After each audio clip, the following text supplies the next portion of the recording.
Good morning. Morning. My goodness, we've got a full crowd here this morning. Makes me want to do a little preaching. Microphone and a crowd like this.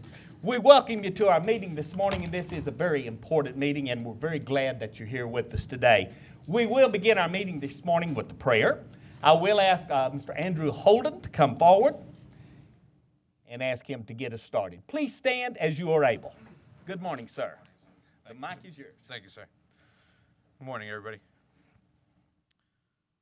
Father, we come to you today very thankful for who you are, what you've done, and what you're doing in all of our lives. Lord God, we ask that you would just give us discernment, that you would give us a sense of wisdom, Lord, to especially the council members and everybody elected into office, that they would make the right decision, Lord, according to your word and according to your rules and your guidelines set out by everything that you've said in your word, Lord. We just thank you for who you are. We want to remember the police officers and the families in Dallas and across the nation, Lord, that you would just be with them also. Lord, we do ask that you would just bless the city, that you would heal our land, that you would provide rain, Lord Jesus, that you would just touch our families in all, every way possible, Lord. We want everything to be done in your way, Lord, and in your time. And we just thank you for who you are and what you're doing. In Jesus' name I pray. Amen. Amen. Let's get a picture here. Sure.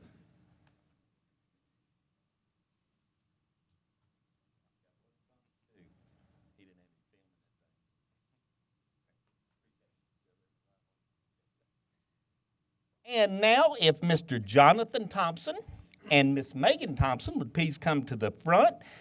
Jonathan is a 7th grader at Glenn, and Megan is a 4th grader at Fort Concho, and they are going to allow me to assist them with the pledge this morning. Are y'all ready? Let's start with the American right here.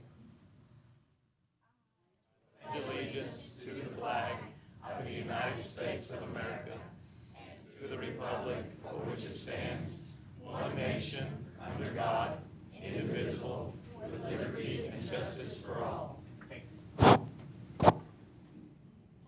The Texas flag, I pledge allegiance to thee, Texas, one state, under God, one and indivisible.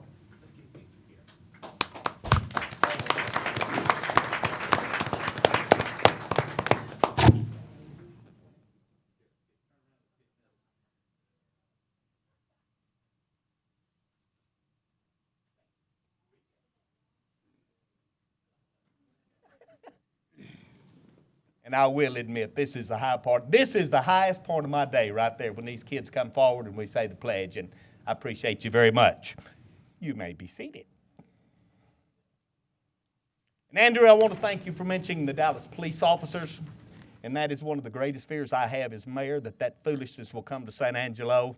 I pray that my citizens will care for each other and respect each other and love each other as we're supposed to, because we do not want that nonsense in our city. So let's stay with this. Let's do what we're supposed to, and maybe God will keep that strong arm of protection over us. And I got to do a little preaching after all. We do have a proclamation, and Andrew, I need you to come forward. This is Jordan Holden Day, and this is a very important proclamation. John 15:13 tells us, "Greater love hath no man than this, that a man lay down his life for his friends." And on July the 20th of 2008, that is exactly what young Jordan Holden did. Early that day, Jordan and 3 friends surprised 2 armed intruders at the home of one of these friends. While coming to the homeowner's aid, Holden was shot in the chest. Despite the wound, he chased the assailants through the house and into the backyard, where he collapsed and died as the burglars made their escape. They have yet to be captured. Jordan Holden died at only 22 years of age. 6 months later, his son was born, also named Jordan. He knows nothing of his father other than this: he was a hero. In addition to being a life scout who earned merit badges for exhibiting strength, endurance, and ingenuity, Jordan Holden was a loving and a faithful friend, son, and brother. He also unquestionably was courageous and heroic. Therefore, I, Dwayne Morrison, Mayor of the City of San Angelo, Texas, on behalf of the City Council, do hereby proclaim July the 20th, 2016 as Jordan Holden Day in San Angelo, Texas. And to accept the proclamation is his brother, Andrew. Thank you, sir.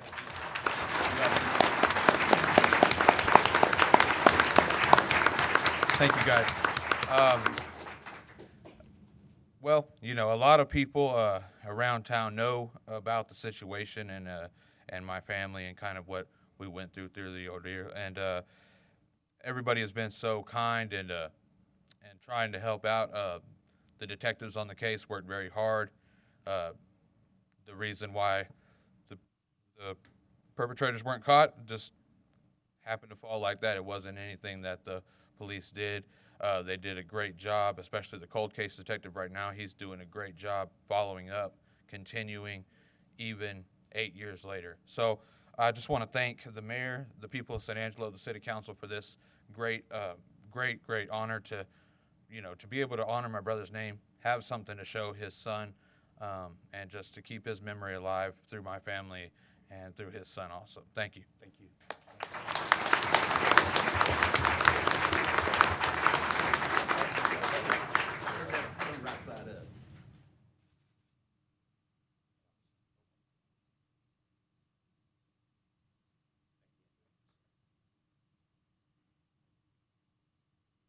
Daniel Valenzuela, I think this is to you. Do I have representatives here this morning from the American Heart Association, the Employee Wellness Committee, Fit Friendly Worksite at the City of San Angelo, and Janet Charlesworth, and Mary Solomon, and Wellness Coordinators, and Morgan Chegwidden, and the Wellness Committee Chairperson? Did I get them all? The microphone is yours, Ms. Charlesworth. Okay. Thank you. We are here to present a wellness award to the City of San Angelo. The American Heart Association grants the Fit Friendly Gold Level Wellness Award to work sites and employers who will go above and beyond when it comes to employees' health.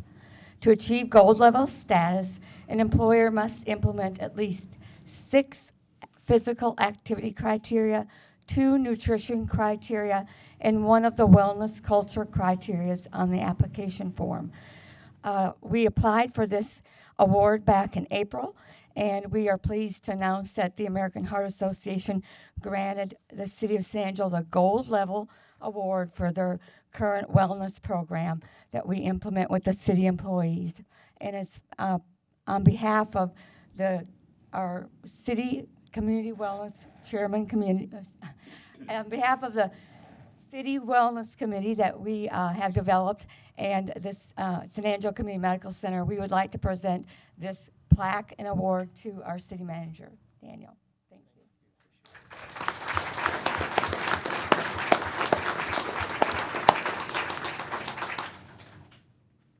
First of all, this is an award that goes to the staff. We're trying to create a culture of a healthy lifestyle within the city. I personally lost about 17 pounds. I probably feel the best I've felt in quite a long time. And it's something that we want to make sure, a lot of times we look at it from a business perspective, that this could increase productivity if we had less people sick, if they're healthier. But on my part, what I really would love to see is the quality of life improve for all our staff, especially as you near retirement. I would hope that our staff could leave with those habits already formed, that they can live a better, more productive life as they do retire. And again, impart what they learn with their family as well. But again, this award is for our staff. I am very proud of all of you who have participated, of course, our committee. And that's what I have to say about that. Let's keep up the good work. Thank you all.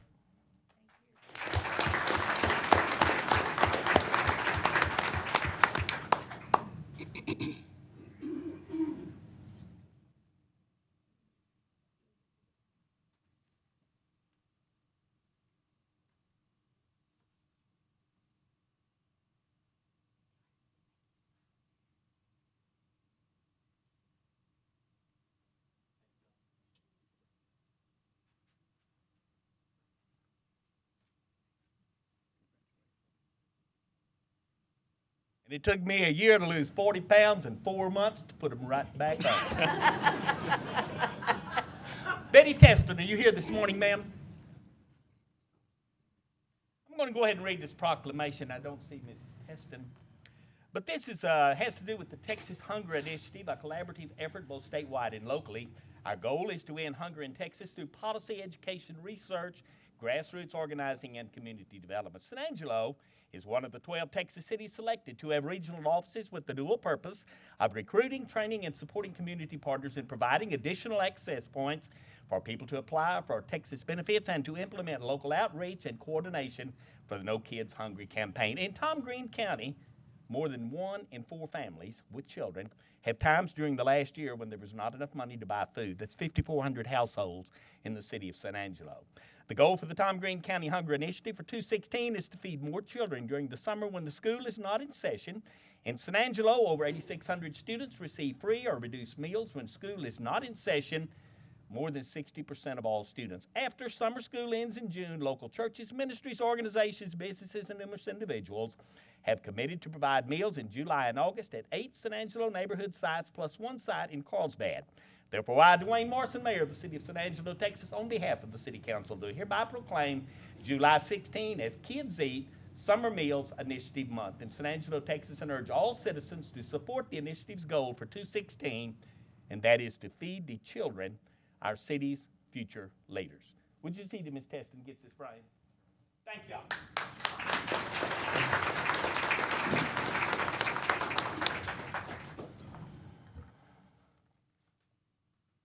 Mosaic. Where's Amy? Come forward, ma'am. And this is for Mosaic, and Amy Mazel Flint is the director of this. Mosaic has been a valued active member of San Angelo community for over 30 years. The people Mosaic serves are integral to the social fabric of our community as neighbors and friends. The employees of Mosaic share in their civic duties as responsible citizens working to build a better community for all. Mosaic has worked to build a network of support through volunteers and donors, and it is important for all of us to support the mission and work of nonprofits that make our community a better place to call home. Therefore, I, Dwayne Morrison, Mayor of the City of San Angelo, Texas, on behalf of the City Council, will hereby proclaim the month of July 2016 as Mosaic Possibilities Month in San Angelo, Texas. Congratulations, Amy. And Hi, my name is Amy Mazel Flint, and I'm the Community Relations Manager for Mosaic. And I just wanted to thank you all or thank the city for giving this proclamation. Mosaic's been in San Angelo for 30 years. We're celebrating our 30th anniversary this month, and we're celebrating a community of people with intellectual disabilities that are often marginalized, and so a proclamation gives them the same presence that anybody else in the community would like to have. So thank you very much.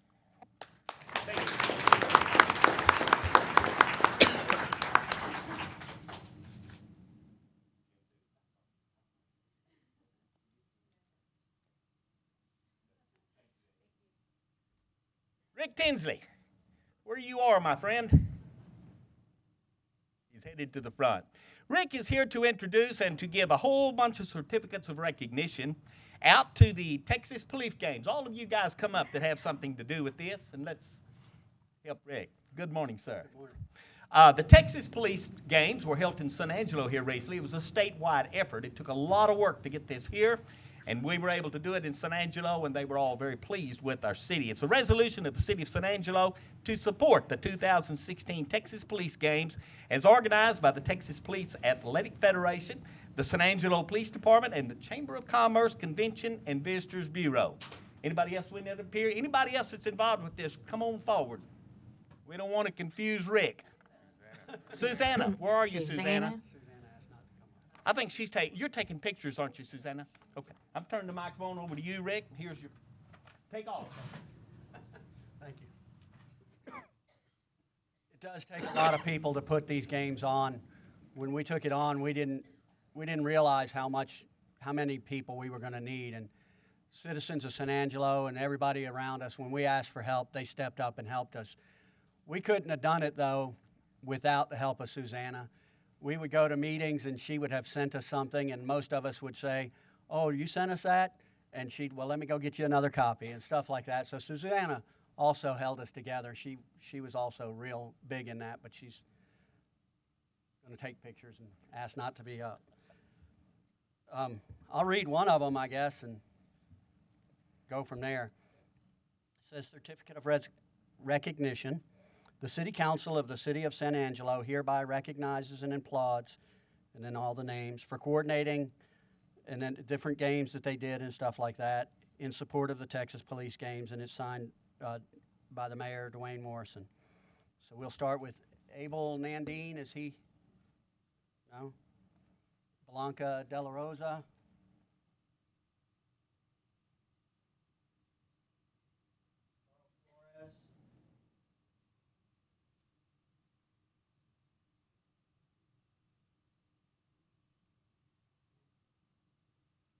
Douglas Mays,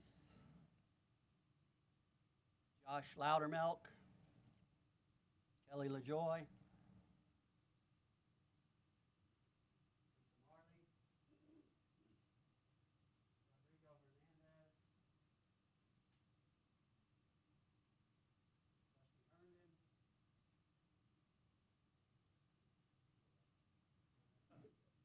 Sandy Ruiz, Sergeant White,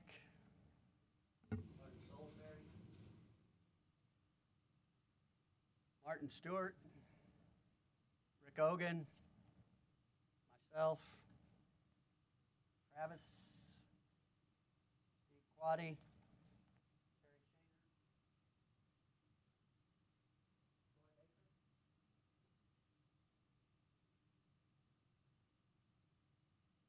Vanessa Griffith,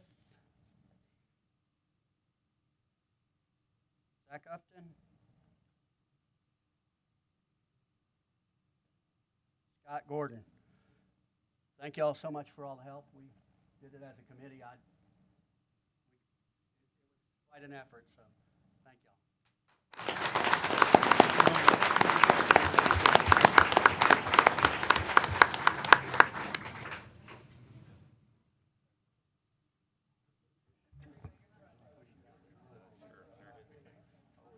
all. Rodrigo Long.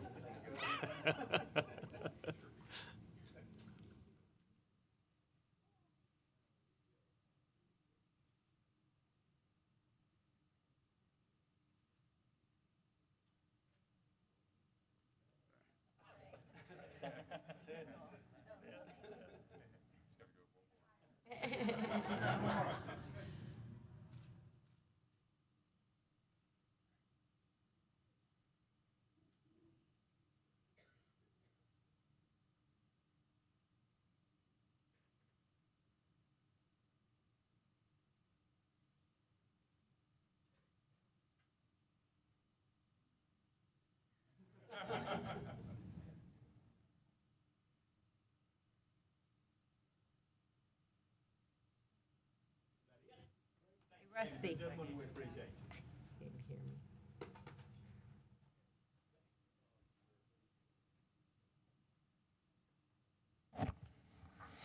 And we cannot minimize Suzanne's contribution to this. And I've had a lot of letters from the different committee members over the state, and every one of them praised Susanna Gary. So thank you. Thank all of you for this.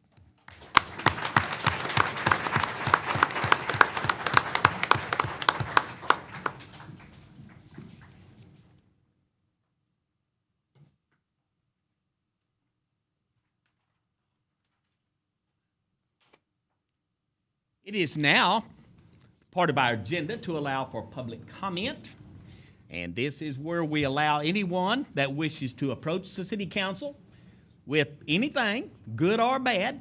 This is the time that you have to approach us and to talk. Let me read the legalities, and then I will we'll ask you then to come to the front. Issues or items that are not on the agenda may be raised by the public at this time. Citizens should speak from the podium. Begin by stating their name and limit remarks to less than 5 minutes. Council members may request that a discussed item be placed on a future agenda. The council takes public comment on all regular agenda items during the discussion of those items. So if you have anything that you wish to bring before the city council, if you want to praise us, we take it. If you want to condemn us, we take that. This is your opportunity. If you would step to the mic, state your name, and you've got 5.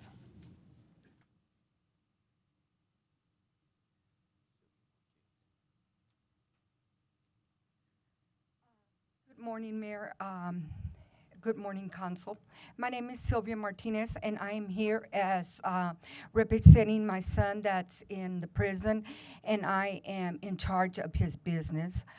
My son has a business that's on Oak Street, and it was under the grandfather clause. And when this person went to open it, they gave us a lot of, like it was going to open for the first time, which it's been in existence since 1973.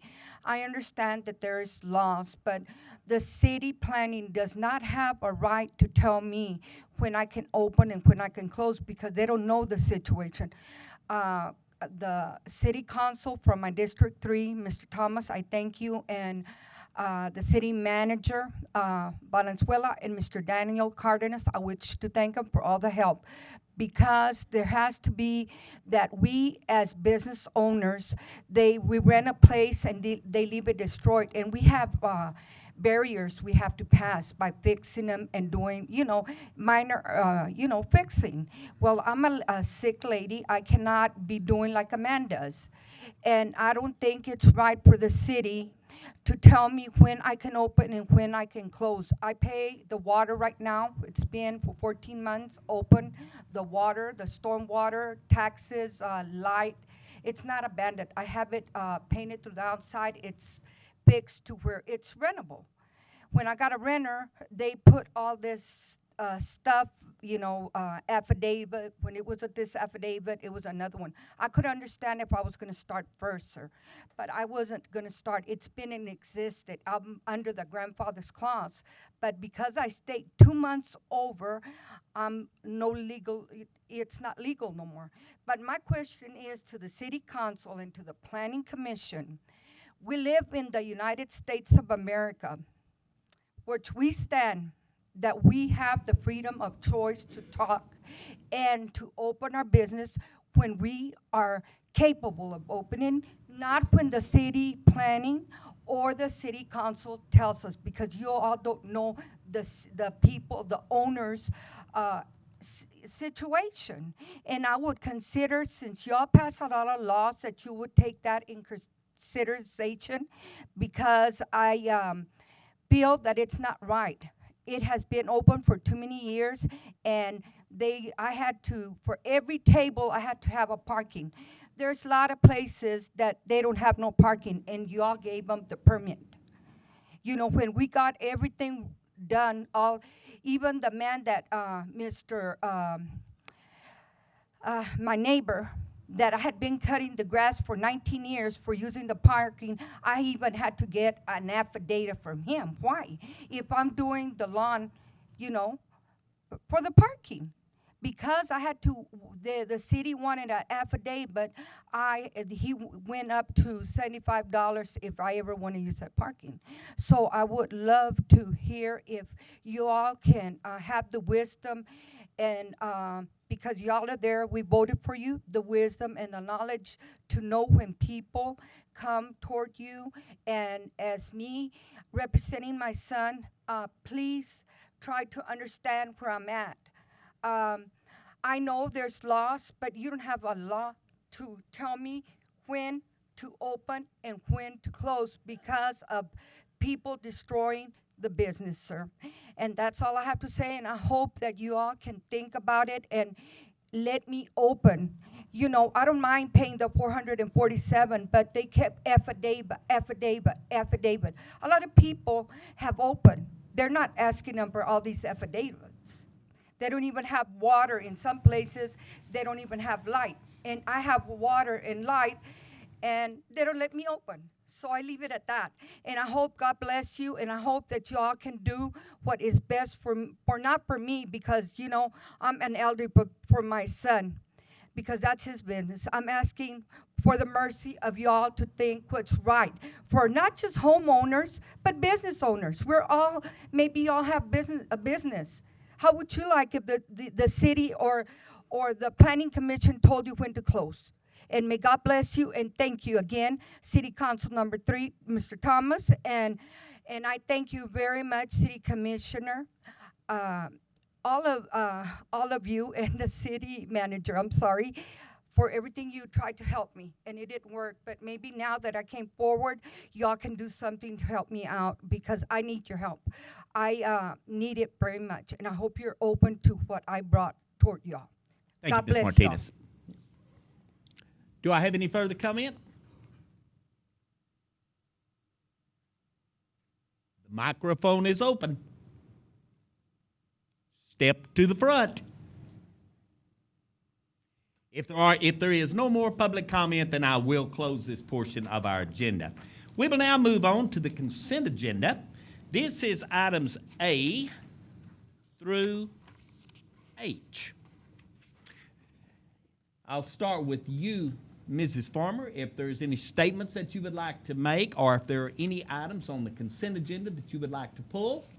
I begin with you, ma'am. Thank you, Mr. Mayor. And when I asked to return to my regular seat in order up here, I didn't realize I'd be called on first, so I may pass The way a it lot works. from here on out. Yes, I do. I have a statement. I want to give a heartfelt thanks to the San Angelo Board of Realtors Association.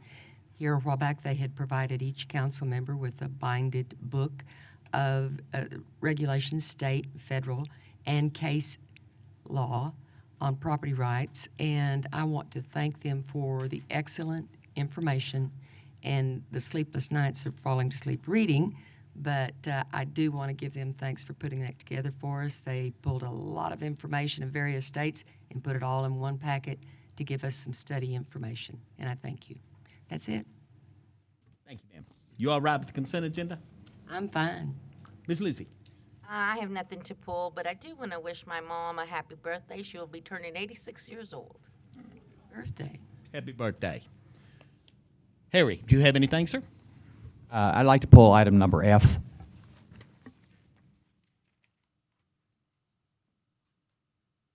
All right, sir. Does that be all? That's it. Marty, do you have anything, sir? I'd just like to say with all the law enforcement here that I hope someone's protecting San Angelo and the county. So. And we've got them from all branches. Mr. Richardson, do you have anything, sir? Mrs. Farmer, she mentioned that book supplied by the Realtors Association. I called Mr. Allison about that, and I asked him, I said, well, it'd be nice if it was summarized, and he said there is a summary. You'd have to get back to him because I kind of forget right now, but there is a page in there that summarizes everything and leads you to the different articles in that whole booklet. If you look at it at first, it looks kind of frightening. But I have nothing to pull from the consent agenda. All right, sir. Then I will entertain a motion to accept the consent agenda. That will be items A, B, C, D, E, G, and H. Move to approve with the Move. exception. I do have one from Charlotte. You make a second on that one, With Harry? the exception of F. Do I have any public comment on this item before we vote? Any further council discussion before we vote? All in favor of all of the consent agenda with the exception of F, please say aye. Aye. Opposed, nay. F is consider authorization to increase amounts for award contract VMO 513 auto body repair service from not to exceed $75,000 to an amount budgeted each fiscal year of $120,000 annually for auto body repair services. Mr. Kramer, are you here to speak to this, sir? You'll be speaking for him, Daniel, or do you have someone you wish to come forward? Here we go. What are your questions, Harry?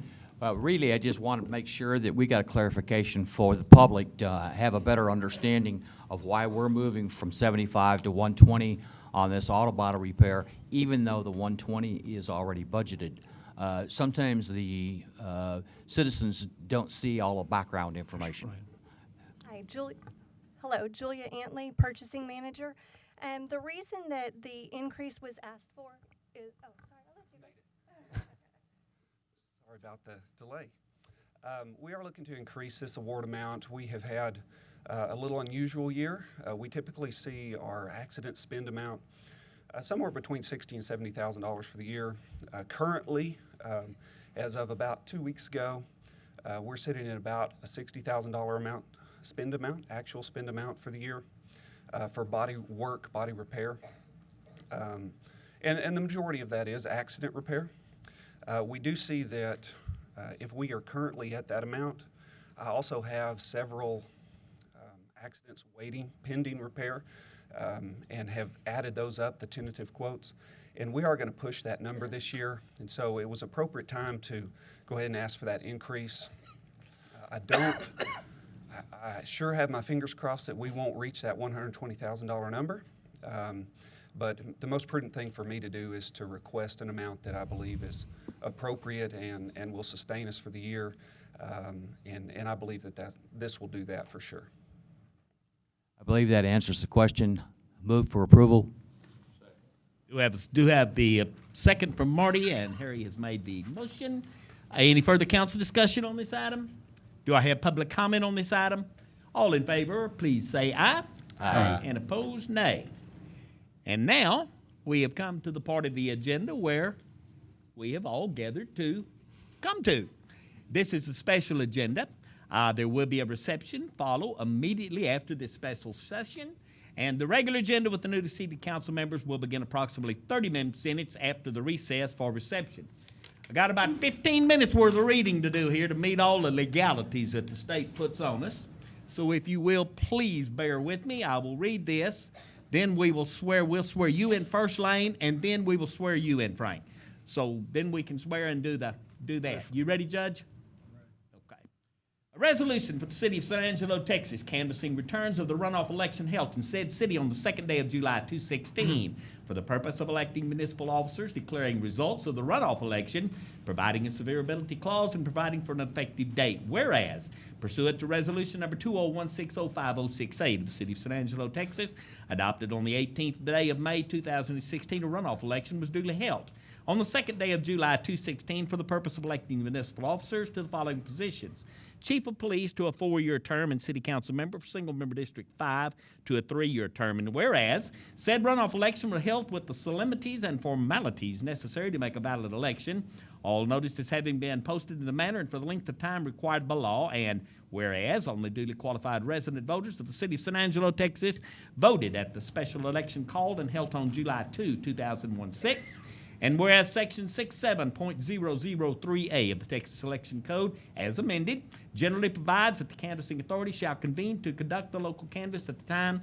set by the canvassing authority for presiding officer not earlier than the 8th day or later than the 11th day after the election day, and whereas Section 67444A of the Texas Election Code, as amended, established a quorum level required to canvass election results to be 2 members of the canvassing authority, and whereas a quorum of the City Council met on July 12, 2016, and duly canvassed the election results of the above described runoff election attached hereunto as Exhibit A, now therefore be it ordained by the City Council of the City of San Angelo, Texas, Section 1, the findings set forth above are incorporated into the body of this resolution for all purposes as if fully set forth therein. Section 2, the City Council officially finds and determines that the election was duly ordered to be held in the city of San Angelo, Texas, on the 2nd day of July 2016 for the purpose of electing municipal officers to the following positions: Chief of Police to a 4-year term and City Council member for Single Member District 5 to a 3-year term, and the proper notice of said election was duly given,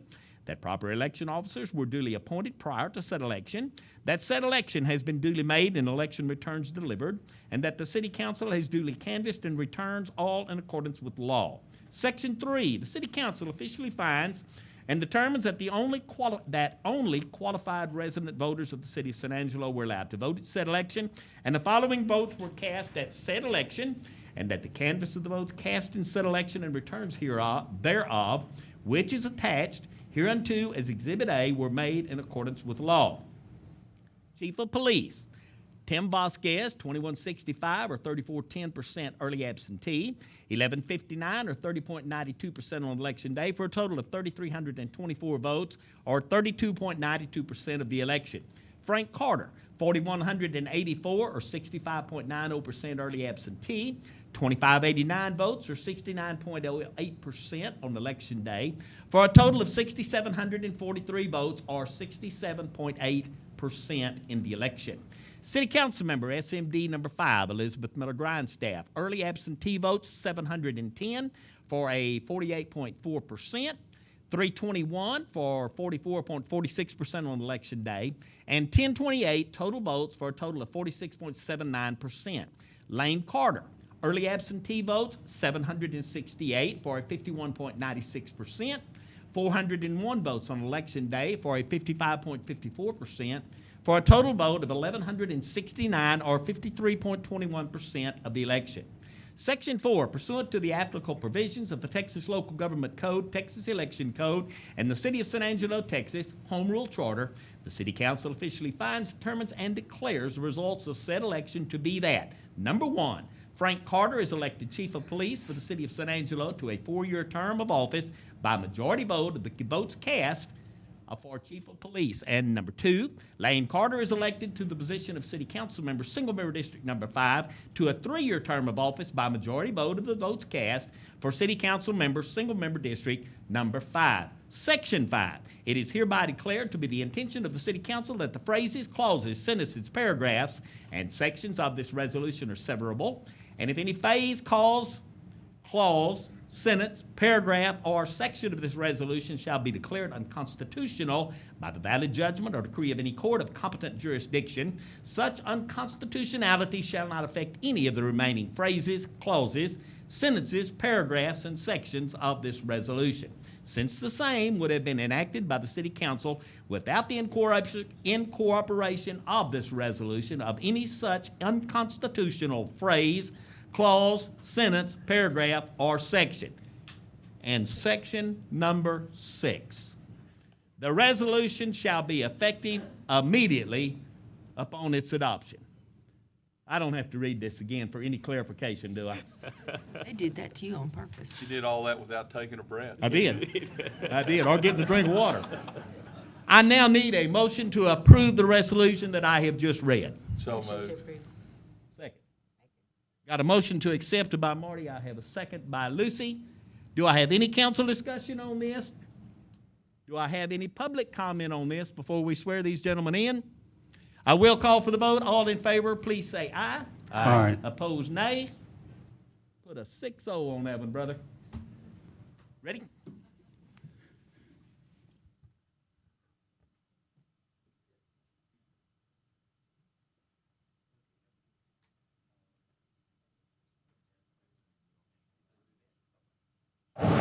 Start with you, Judge, and you. All right, Lane, if you Yes, will sir. raise your right hand, please, and repeat after me.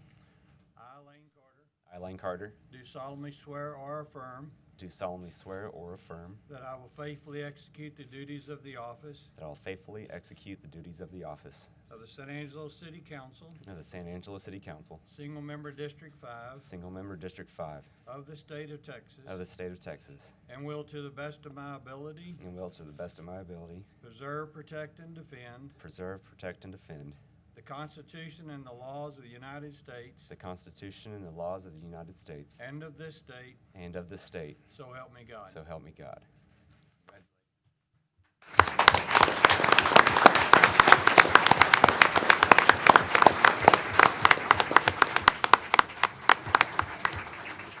The certificate of election in the name and the authority of the state of Texas. This is to certify that it is a special election held on 2nd of July, 2016, that Lane Carter was duly elected as the City Council Member, Single Member District 5 of the City of San Angelo. Congratulations, my friend. Thank you, sir. And the mic to you. I guess we make comments later when you stand on it. Either way. You got the microphone, buddy, if you want to talk. Wow.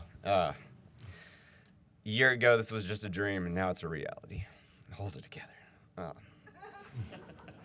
Said myself I wasn't going to do this, but, you know, I'm humbled, honored, and blessed to be able to serve the citizens of my district in San Angelo and the city of San Angelo. A lot of people that I have to thank for this. First of all, Lord Jesus Christ for letting me be able to do this. He gave me the strength to do this for the long 5 months that this took. All my friends and family, they've been supporting me this entire way. And specifically, Travis Griffith, Nate Dela Cruz, and Mr. David Nowlin tremendously for helping me out during this walking the streets and campaigning this entire time. And thank you for all of y'all for your faith put in me to do this duty. Very honored to do so. Yeah, appreciate it. Thank y'all very much.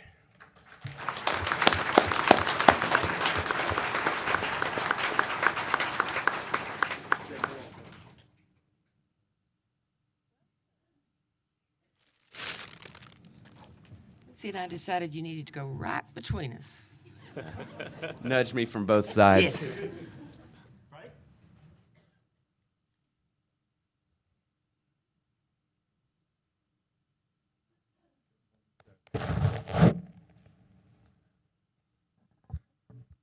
Frank, if you will raise your right hand and repeat after me, please.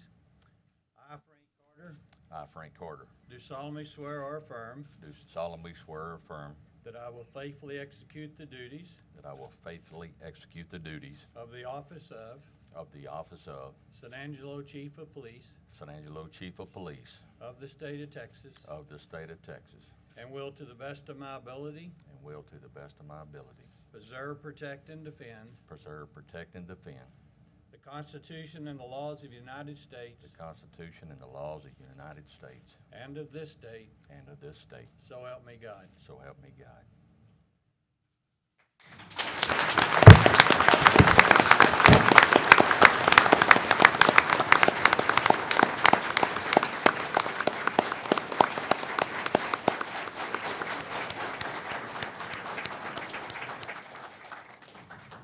And the certificate of election says that in the name by the authority of the state of Texas, this is to certify that a special election held on the second day of July 2016 that Frank Carter was duly elected as Chief of Police for the city of San Angelo, Texas. Congratulations, my friend. Sir. Great. Wow. A long 5 months. I promise I'm not as old as I looked. I aged 5 years in the last 5 months. I promise you. Mayor, thank you. City manager and council, I look forward to a great working relationship. Judge, I thank you for being here today. Many don't know my father ran in 1978 for police chief. 38 years later, we come for full circle. We made history. I don't think in the history of SAPD there's been a chief and assistant chief, father and son in San Angelo Police Department. I want to thank my campaign manager. Come up here, Kim.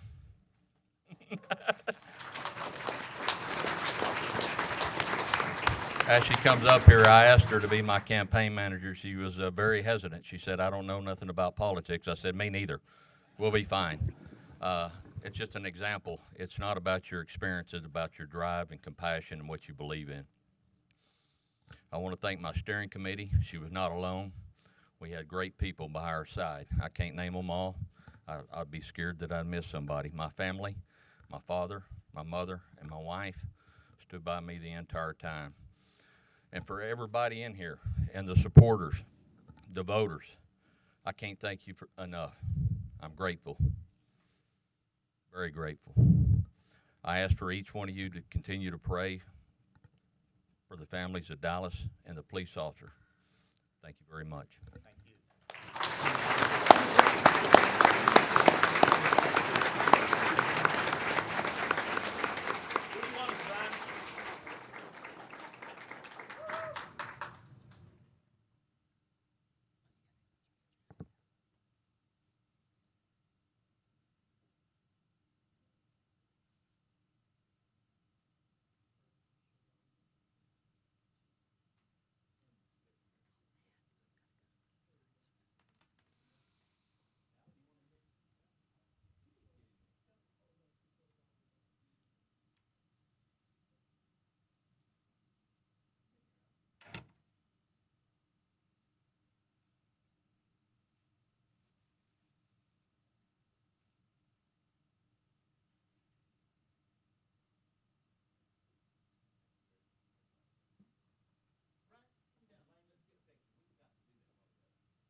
Well, the only thing that stands between us and the snacks is the appointment of the mayor pro tem.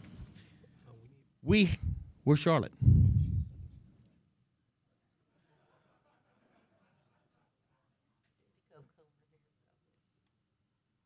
Lucy, would you like to do it?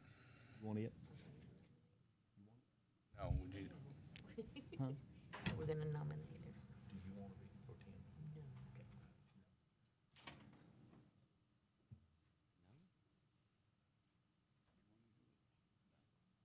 Might be a good time to elect Charlotte since she's not here to resist.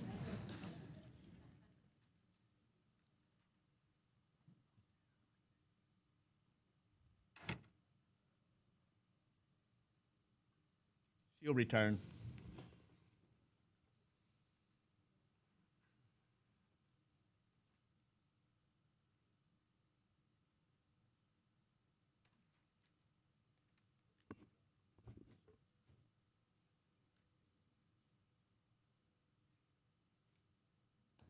What's that old song? And Andy Griffith was in it, Waiting on a Woman.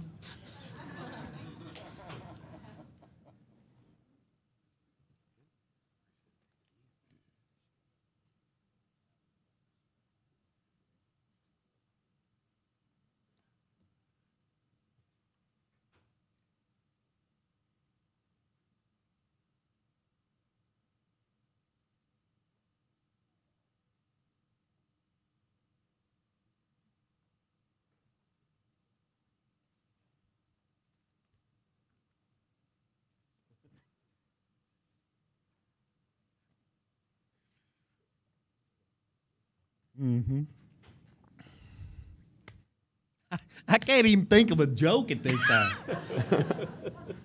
Anybody got a joke? Well, when I worked for government, it was a well-known phrase that said, hurry up and wait. Yeah, that's what we are. Mayor, we can go ahead and consider this during the regular agenda, and you can go ahead and recess for the thing. Sounds like a real good plan to me. It's 9:18, and we are going to break. We've got snacks in the back so that we can meet the new candidates. We will officially go to break. Getting back to order. I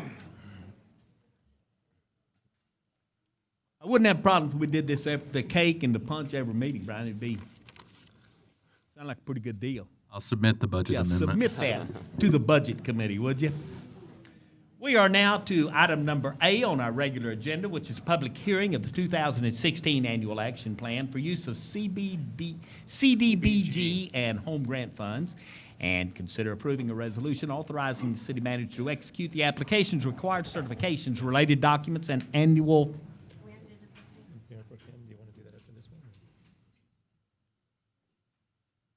I got ahead of myself, didn't I? See what I do when I leave your side over there? See what happens? I know. And I didn't want to interrupt him. Oh, I interrupt him. Let's go back and do our Mayor Pro Tem. We missed this a while ago when we were waiting on a woman. So let's go back and pick this thing up. This is item number D, which is consider the appointment of the Mayor Pro Tem. Do I have anyone wish to move to approve one? I move to approve Charlotte Farmer as the next pro tem. Do I have a second? Second. Got one from Bill.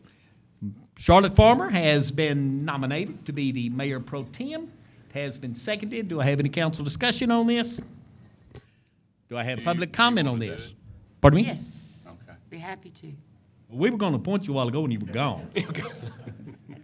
It's railroads, you know, I understand, but I would be happy to. My pleasure. Public comment on this item? All in favor, please say aye. Aye. Opposed, nay. Put Charlotte down by a 7-0 vote, please. Public hearing on the 2016 Annual Action Plan for use of CDBG and home grant funds. Consider approving a resolution authorizing the city manager to execute the applications, required certifications, related documents, and annual funding agreements. Bob Salis, you are on, sir. You have the phone. Good morning, Mayor, Council. The Annual Action Plan is our petition for the federal CDBG and home grant funds. It is an annual HUD requirement, and it's due next month. The plan certifies that we're adhering to the requirements that they set, things like fair housing, anti-discrimination, managing a drug-free environment. It also addresses some key interest items such as housing for the homeless, special needs, barriers to affordable housing, and lead-based pain abatement. But most importantly, it documents the city's projects, allocations, and expenditures that council approved last month during the deliberation meeting. We did advertise in the Standard Times. We posted it online, and we made copies around the city, and we're asking council to approve the plan as presented. So we would be approving the plan as you gave it to us last meeting. Yes, and what I'll do is actually, you have a copy of it, and this will go to HUD. That's our petition, and we'll get our funds hopefully, and with no problems, and we'll move forward October the 1st. Move to approve as presented. Somebody want a second? Second. Do have, I'll take Harry's second on that. Charlotte made the motion to approve as presented. We went through this in pretty good detail last did, sir. time. Yes, sir, we Saw did. no problems with it. It looked like a good plan. We do have a motion and a second to approve as presented. Do I have any council discussion on this item? Public comment on this item? We'll call for the vote. All in favor, please say aye. Aye. And opposed, nay. Thank you, Bob. Put a 7-0 on that one, Brian. B is consider approving the conceptual design of a set of 3 sculptures regarding the historic beginnings of San Angelo landscaping and its placement at Bart DeWitt Park. Carl White, you are on, sir. Yes, sir. This is being proposed by the Historic Beginnings of San Angelo. It's a committee that's been formed, and they submitted a proposal. We took that proposal to the Public Art Commission just late last month, and they recommended approval. What this is a set of 3 sculptures that would be placed at Bart DeWitt Park in a landscape setting, and it would be implemented over the next couple of years. And I would like to show you where this is physically on the ground, and we have folks from the public here, especially Mrs. Tilly Chandler, who would like to speak about the project and why they have proposed it. This is, here this is the Concho River, the North Concho River. This is Oak Street. This is Bart DeWitt Park. And if you remember, this is the old Western Mattress Building. The Eggemeyer Outdoor Museum is right up here. And the area is right off the trail, between the trail and the bank of the river. This is looking on the ground. This is looking towards Celebration Bridge, which is back here, and the Art Museum, which you can't see hidden by the trees. It's fairly flat, but it does gently slope towards the river. This is looking back the other way. This is Concho Avenue back here, and the river's back here. Yes, I do notice that we have some trees that do need some pruning. This is this conceptual of what this might look like on the ground, and I would like to point out that what we're seeking today is conceptual approval. We're not asking to approve the final design for this project. We're asking for conceptual approval so that the project could begin. This is the setting at the site that I showed you. It has an entrance. You see the stone wall, which gives you a feeling that you actually have arrived somewhere, which shows the entrance for the setting. It's separated into 2 areas. One area would be a fairly wooded pasture area where there might be wildflowers and native grasses, which would have 2 sculptures, and I'll show those in a second. And then the other area would be maybe a little bit more xeriscape landscaping, more of a West Texas Plains look, and would have a single sculpture, which would be a Humano Brave, and I'll show that here in a second. But this would be,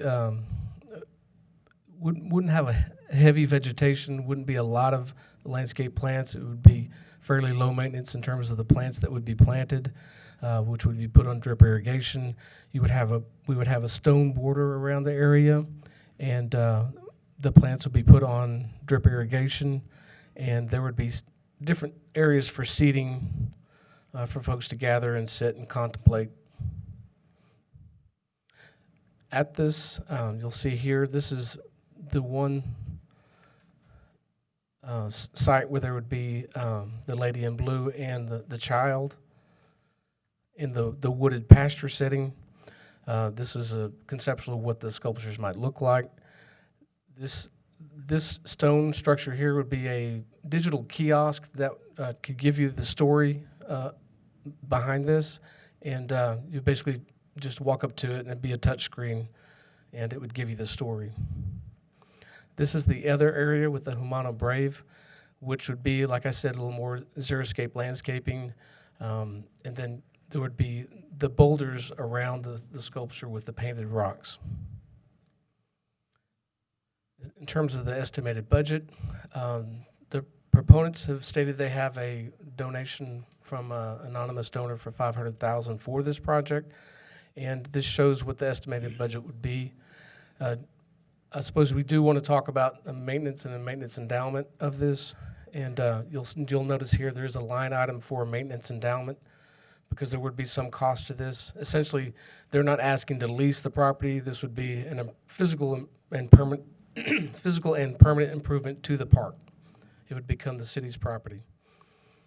And for the overall budget of $500,000. Again, the Public Art Commission did recommend approval. Mrs. Chandler is here. She may want to talk about the project and implementation, and then if you want to talk about future maintenance of it, we'll do that. Again, we seek conceptual approval to move ahead with this project. If you have any questions or if you want to hear from Mrs. Chandler. Yeah, bring Ms. Chandler and let's have her, and then we'll discuss it.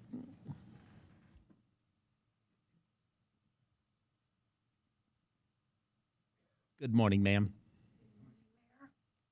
City Council, Mr. Valenzuela. I was told that I could take as much time as I wanted because the mayor wanted to be here all day. Who told you that? Yeah, squeal. You don't see them, but anyway, I try to follow instructions most of the time, and Carl White told me not to do this, but I'm going to do it.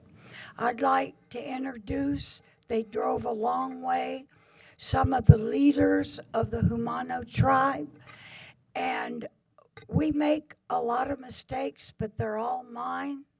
You all were graciously given a children's book with pictures, and some of you said, I think I would have liked it, but it was in Spanish. So Elizabeth Flores and her daughter Harley are going to give you the same book and keep the Spanish book. You might know somebody that can read it. And Elizabeth has never missed a meeting, and she has a long way to drive. Also here is Carmel Lujan. Stand up, Carmel. And Chris Lujan. They are Humanos, and they have given us leaders, and they have given us a huge amount of help. And of course, we have done nothing, planned nothing, without consulting the historians and the Humanos on how they want it done. My interest, I'm just the peon.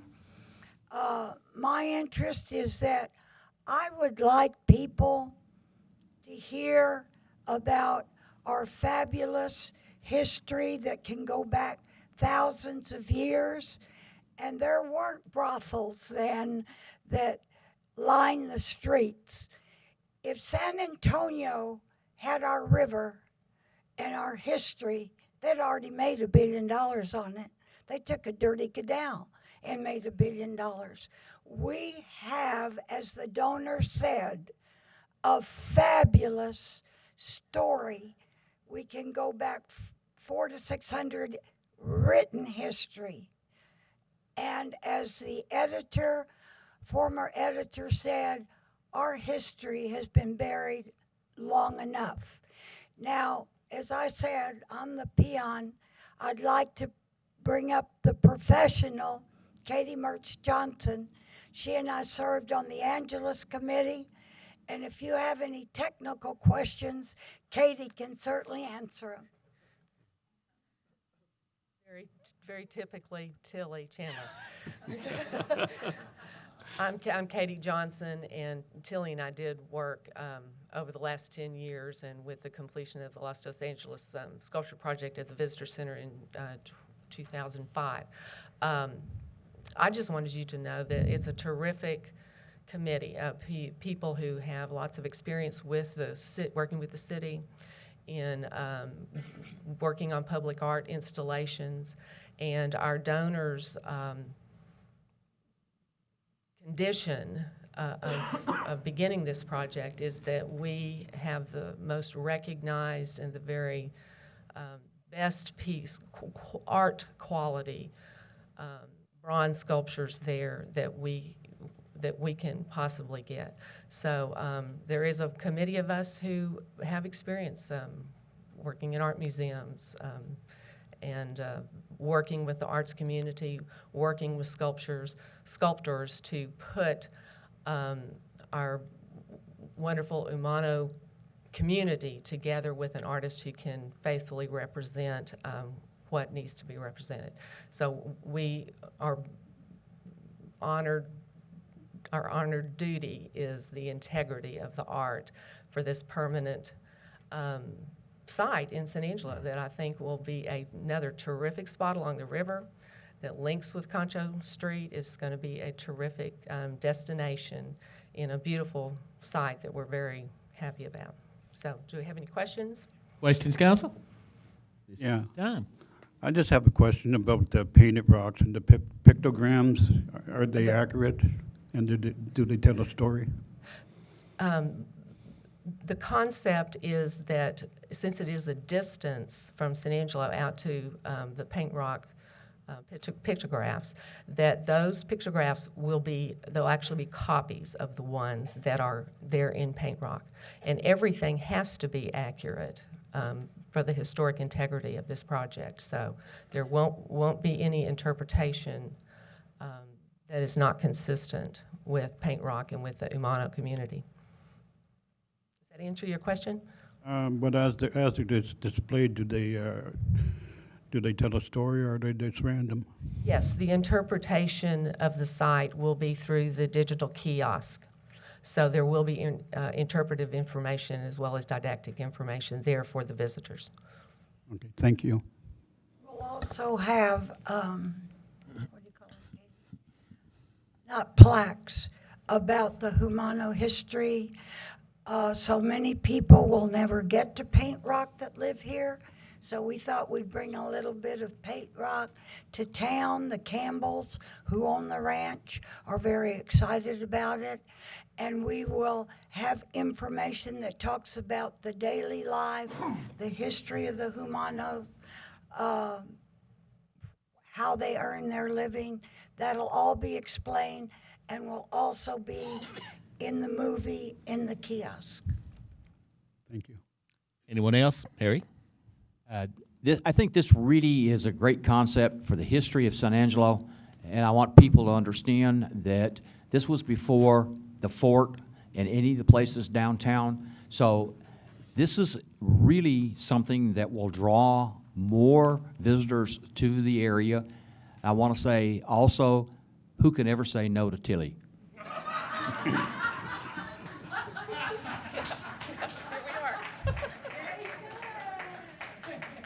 Further questions from council? I don't have any questions. I've looked at the project, looked through it. I've asked Tilly the questions that I wanted answered and needed. She had the answers, and you're right. You don't ever say no to Tilly. I got the phone call, Charlotte, I need to meet with you, and I just said where and what time. Didn't ask what it was about. But I appreciate the English version. My Spanish isn't good enough to read. I agree with Harry that this is a win-win situation to bring more tourists to San Angelo, but also to bring the paint rock, the sayings of the paint rock, to a lot of people who come to San Angelo to travel. They have time to walk our river, but they don't have time to drive out to see the ranch, to get permission to actually see the carvings. And this would give a little bit of the taste of what we have here in the Concho Valley. And with the Indian blood that I have in me, it just really speaks to my heart. I don't see this as being of any denomination of anything. It is simply seeing a vision, whether you believe it. It's like we have a vision of what we want our river to be and what we want to include in its history, to tell the people a story, to realize how really wonderful it is here to live in San Angelo. There is so much to offer, and the Indians were long before the fort, and to tell the story of the Hermanos and the teachings that they were giving of the good Lord is a wonderful thing, a wonderful thing. And just to be able to share it and have it downtown on our river for the enormous income that it would provide to the city from tourism alone. We have long ignored how our river runs through and how it runs through it, and what a beautiful way to do and to respect it. That's the end of my comments, Mr. Mayor. I just wanted to tell you all that I really appreciate all your hard work that you have done, and I think also I agree with the other two council people on the board that this is a great thing for San Angelo, and I think it's even more wonderful with the fact that it's more historic than anything, and that the young kids of today can actually learn something from what has happened a long, long time ago. So thank you very much for bringing this to us. Anybody else? Because I've got a couple of comments too. Go. If this were on private land, I would be 100% for it. But I do see this as a religious thing. And this concerns me that we are having a religious artifact placed on public lands, because we do have the separation of church and state. So my legal question is going to be to you, Ms. James. If we allow the Catholic faith to put this up on the on public property on the banks of the river, what happens when the Jehovah's Witnesses or the Mormons or the Baptists or anyone else, even non-Christian religions, what happens when they come forward and ask for the same thing? What are we going to be able to say except we've already opened the floodgates, and we could have every religion, and there's 100 of them in San Angelo. We could have 100 different memorials all along our river on public land. This concerns me.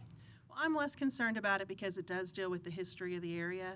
If it were purely a religious statue or some sort of display that deals strictly with religion, that would be a concern. But because there's a historical aspect to this, I think that is what the difference is. I don't want to get us in trouble, and I don't want to open the floodgates to something that once those floodgates are open, we can't close them. That's true. And I don't have that concern. If any other religion in this world wants to come down by the banks of the river and build their own monument next to this one, there's not a thing in the world we can say except yes, because we've already allowed this. I would feel much, much better about this were it on private land somewhere than being on public land. And that's the only concern I've got. And also, Carl, I thought this is where we're going to put our cowboy town. What happened to Cowboy Town? Where are we going to put Cowboy Town? Yes, sir. It is close to the site we did discuss, but if you recall, we didn't get approval to move forward with that, and we don't have any funding behind it. So this project does have funding behind it. One thing I might also add, Carl, go ahead on the spot. We were talking about this area. And I would agree, they wouldn't be compatible uses, but I hope to find a place for the western town. One thing that council also, a few years back, we were having some donations of art and those type of things for our community. So at that time, the council established the Public Art Commission, which is appointed by council to review things that come before the city to see if we feel they're appropriate for the community. So this particular item, like any of the others, went before that commission. It's sort of a safeguard that you set up at that point to make sure that just random things aren't placed in our community. So. Well, I have no problem with the concept. I have no problem with the historic. I just have a problem with the location. And I don't want to get our city in trouble. I don't want to get into something we can't get out of, and that's a very deep concern for me. Mr. Mayor? Yes, ma'am. And Harry's first. He was waiting. Okay. Yeah, I just want to make sure that that the public knows that this really is not a religious symbol as much as it is a historic symbol. And I think the history portion of this, regardless of how it comes about, the lady in blue certainly comes from Catholicism back in Europe, but that's not the reason for this. This is from the Humanos Indians and the historic portion of San Angelo, the beginnings of San Angelo long before the fort and downtown. So I think from my perspective, from the public's perspective, putting it on land that belongs to the city really has nothing to do with religion. It has to do with history. Charlotte? I totally agree. It's not so much about religion.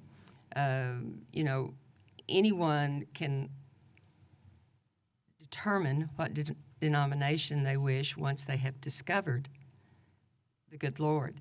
And to put a denomination on it would make it religious. This is not a denominational thing for Baptist, Methodist, or Mormon, or anyone else. This is history and how we were taught in the lessons. And I still see that there is room either forward, downriver, or a little bit upriver for the western town, because it all came together. You know, the Indians, and then the western town, then the fort. It all came together to make a part of our history to why we're here today. And because of that, I'll make a motion to approve as recommended. We have a motion to approve as presented. Did you second, Harry? Second. We do have a motion. We do have a second. Do I have any further council discussion on this? Yeah, I believe if you go across the country, you will find that some of the government-sponsored museums have religious paintings and artifacts in them on display. So I don't think this is a religious issue. I think it's a historical issue. All I'm looking at is the paper here that I was given, and it does describe her as a Franciscan nun. She was a Catholic. I mean, it was a Catholic religion that's spoken of here. I don't have one problem with the concept. I only have a problem with the location. And you've got enough votes here. It's going to pass, and that's great. Put it up. But I'm afraid of this. I'm afraid of this, and I'm going to go on record as being, I'm not going to support it because of the location. And I think that we're opening ourselves up to some serious things, because we could have 100 people in here next week, each one of them wanting to put up a monument to their religion, and it worries me. We have a very ecumenical committee. It is not Catholic. Okay. There's nothing Catholic in our endeavor.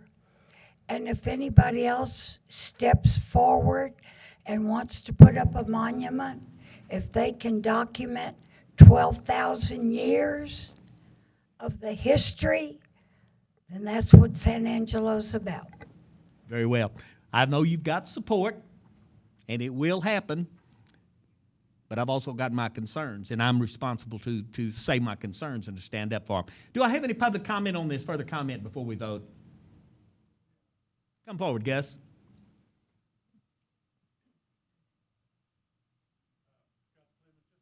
Comment on the history side. I've written about this history for 35 years, so I know all about this. If you eliminated religion from history, you would wipe out all of history. This is not about, it's not even about the lady in blue. It's about why were there Spanish missionaries at this spot in 1629, a year before the city of Boston was founded. That's what this piece is about. It's not proselytizing Catholic religion. It is just pointing out a fact of history that is completely backed up by documentation. Thank you. Further public comment on this? Come forward, sir.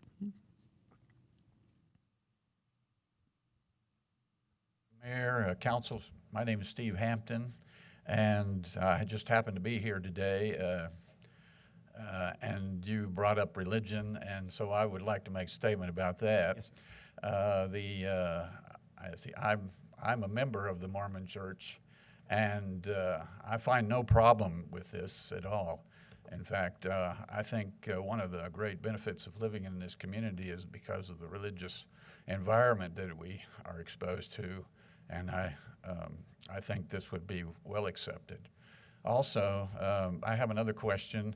That is there a master plan concerning this seems to be in a location that's east of the Oaks Bridge, or the Liberty Bridge is. Anyway, or Freedom Bridge, I can't remember the name. Celebration. Is there a master plan on this? Or is this opening up a new set of developments along this part of the shore? Good question. You know, are we going to get caught up in more expenditures because I don't agree with the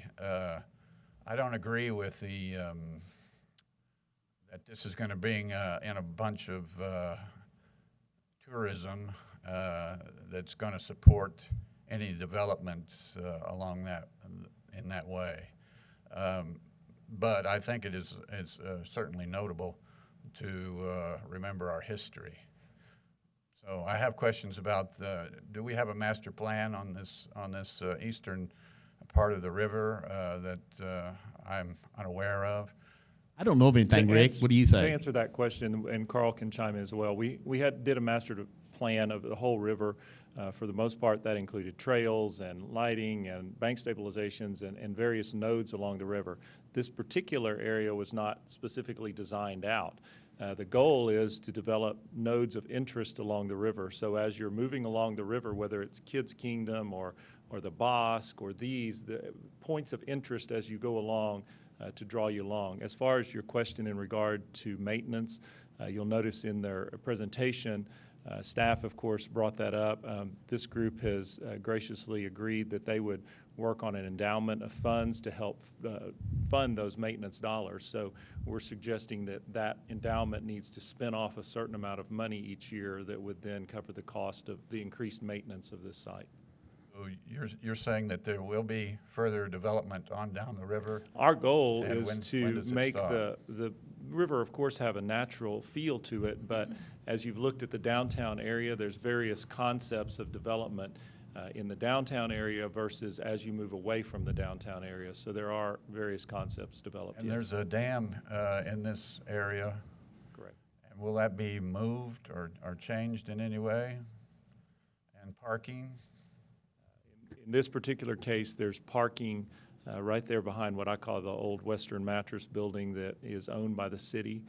So the goal is to, and that was one reason they actually selected this site, because it was a little more quiet in location, but it also had easy access to parking for it. Thank you. Thank you, sir. Any further public comment? Yes, ma'am. Be remiss in not thanking the anonymous donor for his commitment to our town. It's not like it was $1 or $2. I agree. Yes, sir.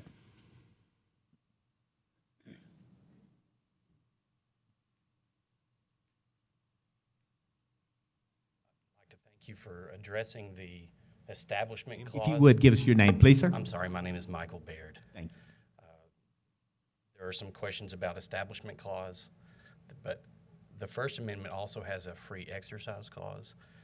I think that at this point, the major concern is not an establishment issue, and I'm not a constitutional lawyer, but if this project is quashed precisely because a historical figure happened to have a religion, then I think that we might be more dealing with a free exercise issue.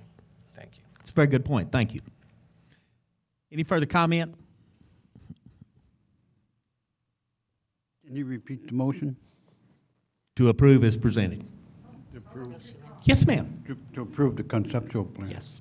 Yes, my name is Sylvia Martinez, and I hope you do agree to pass this, because we don't want San Angelo to end up like the other states in the United States that have been shootings because of religion or because of our color.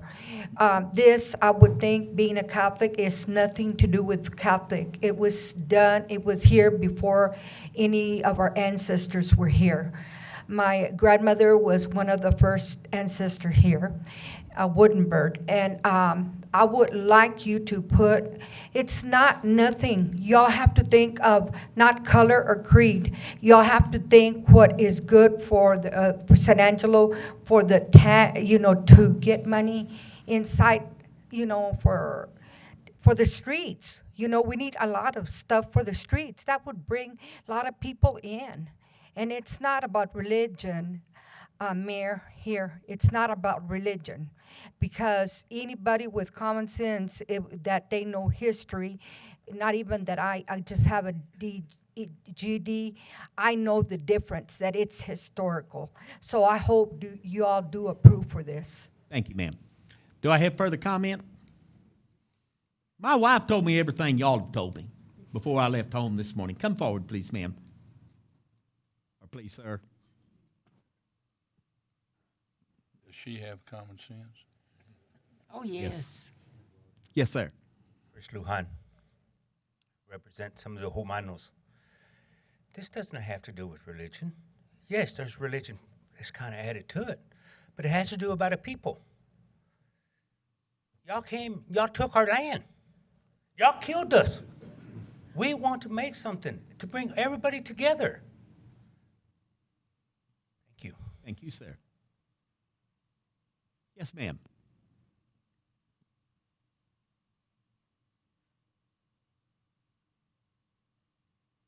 My name's Elizabeth Flores. I am from Abilene.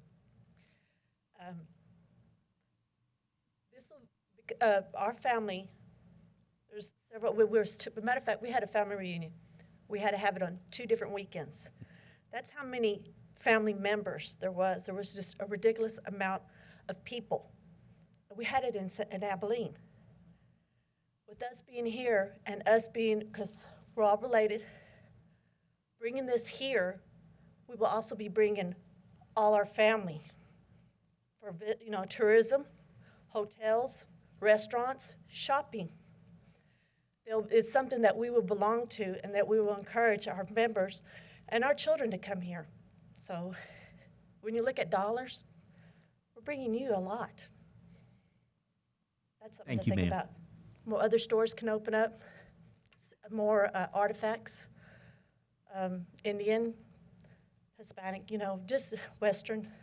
There's a lot of potential. Thank you, ma'am. Anyone else? Really do love your dress.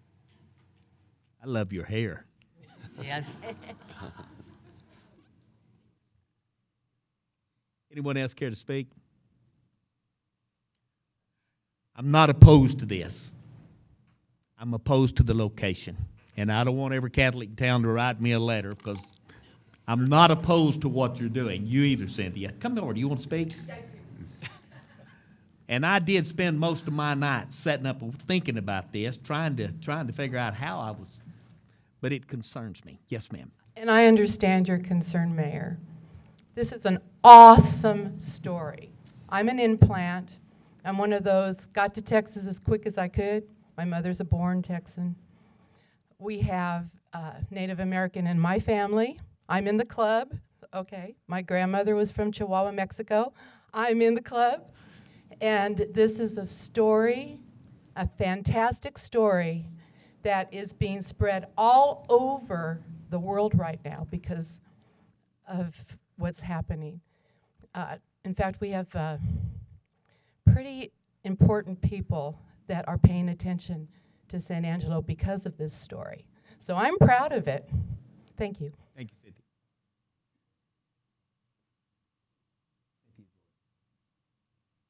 Anyone else? Well, I guess it's time to call for the vote. Praise God. All in favor of the concept as presented, which as the motion has been made, it has been seconded. All in favor of the concept as presented, please say aye. Aye. And all opposed, please say nay. I am only against this because of location. It's location, location, location. I'm not against anything else. If this was on private ground, I would never have said a word. Put a 6-1 on it. Thank you very much. Good luck with it. And to remind everyone that this will need to go back to the Public Art Commission and then council with the final design. Very well. Some months down the road. We have just approved the concept. Stow in them.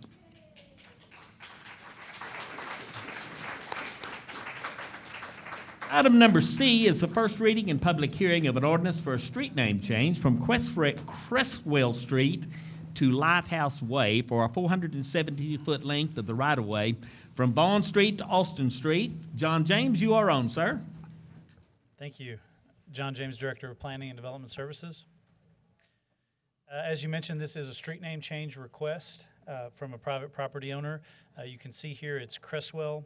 It is only that one individual block is the only length of that street. And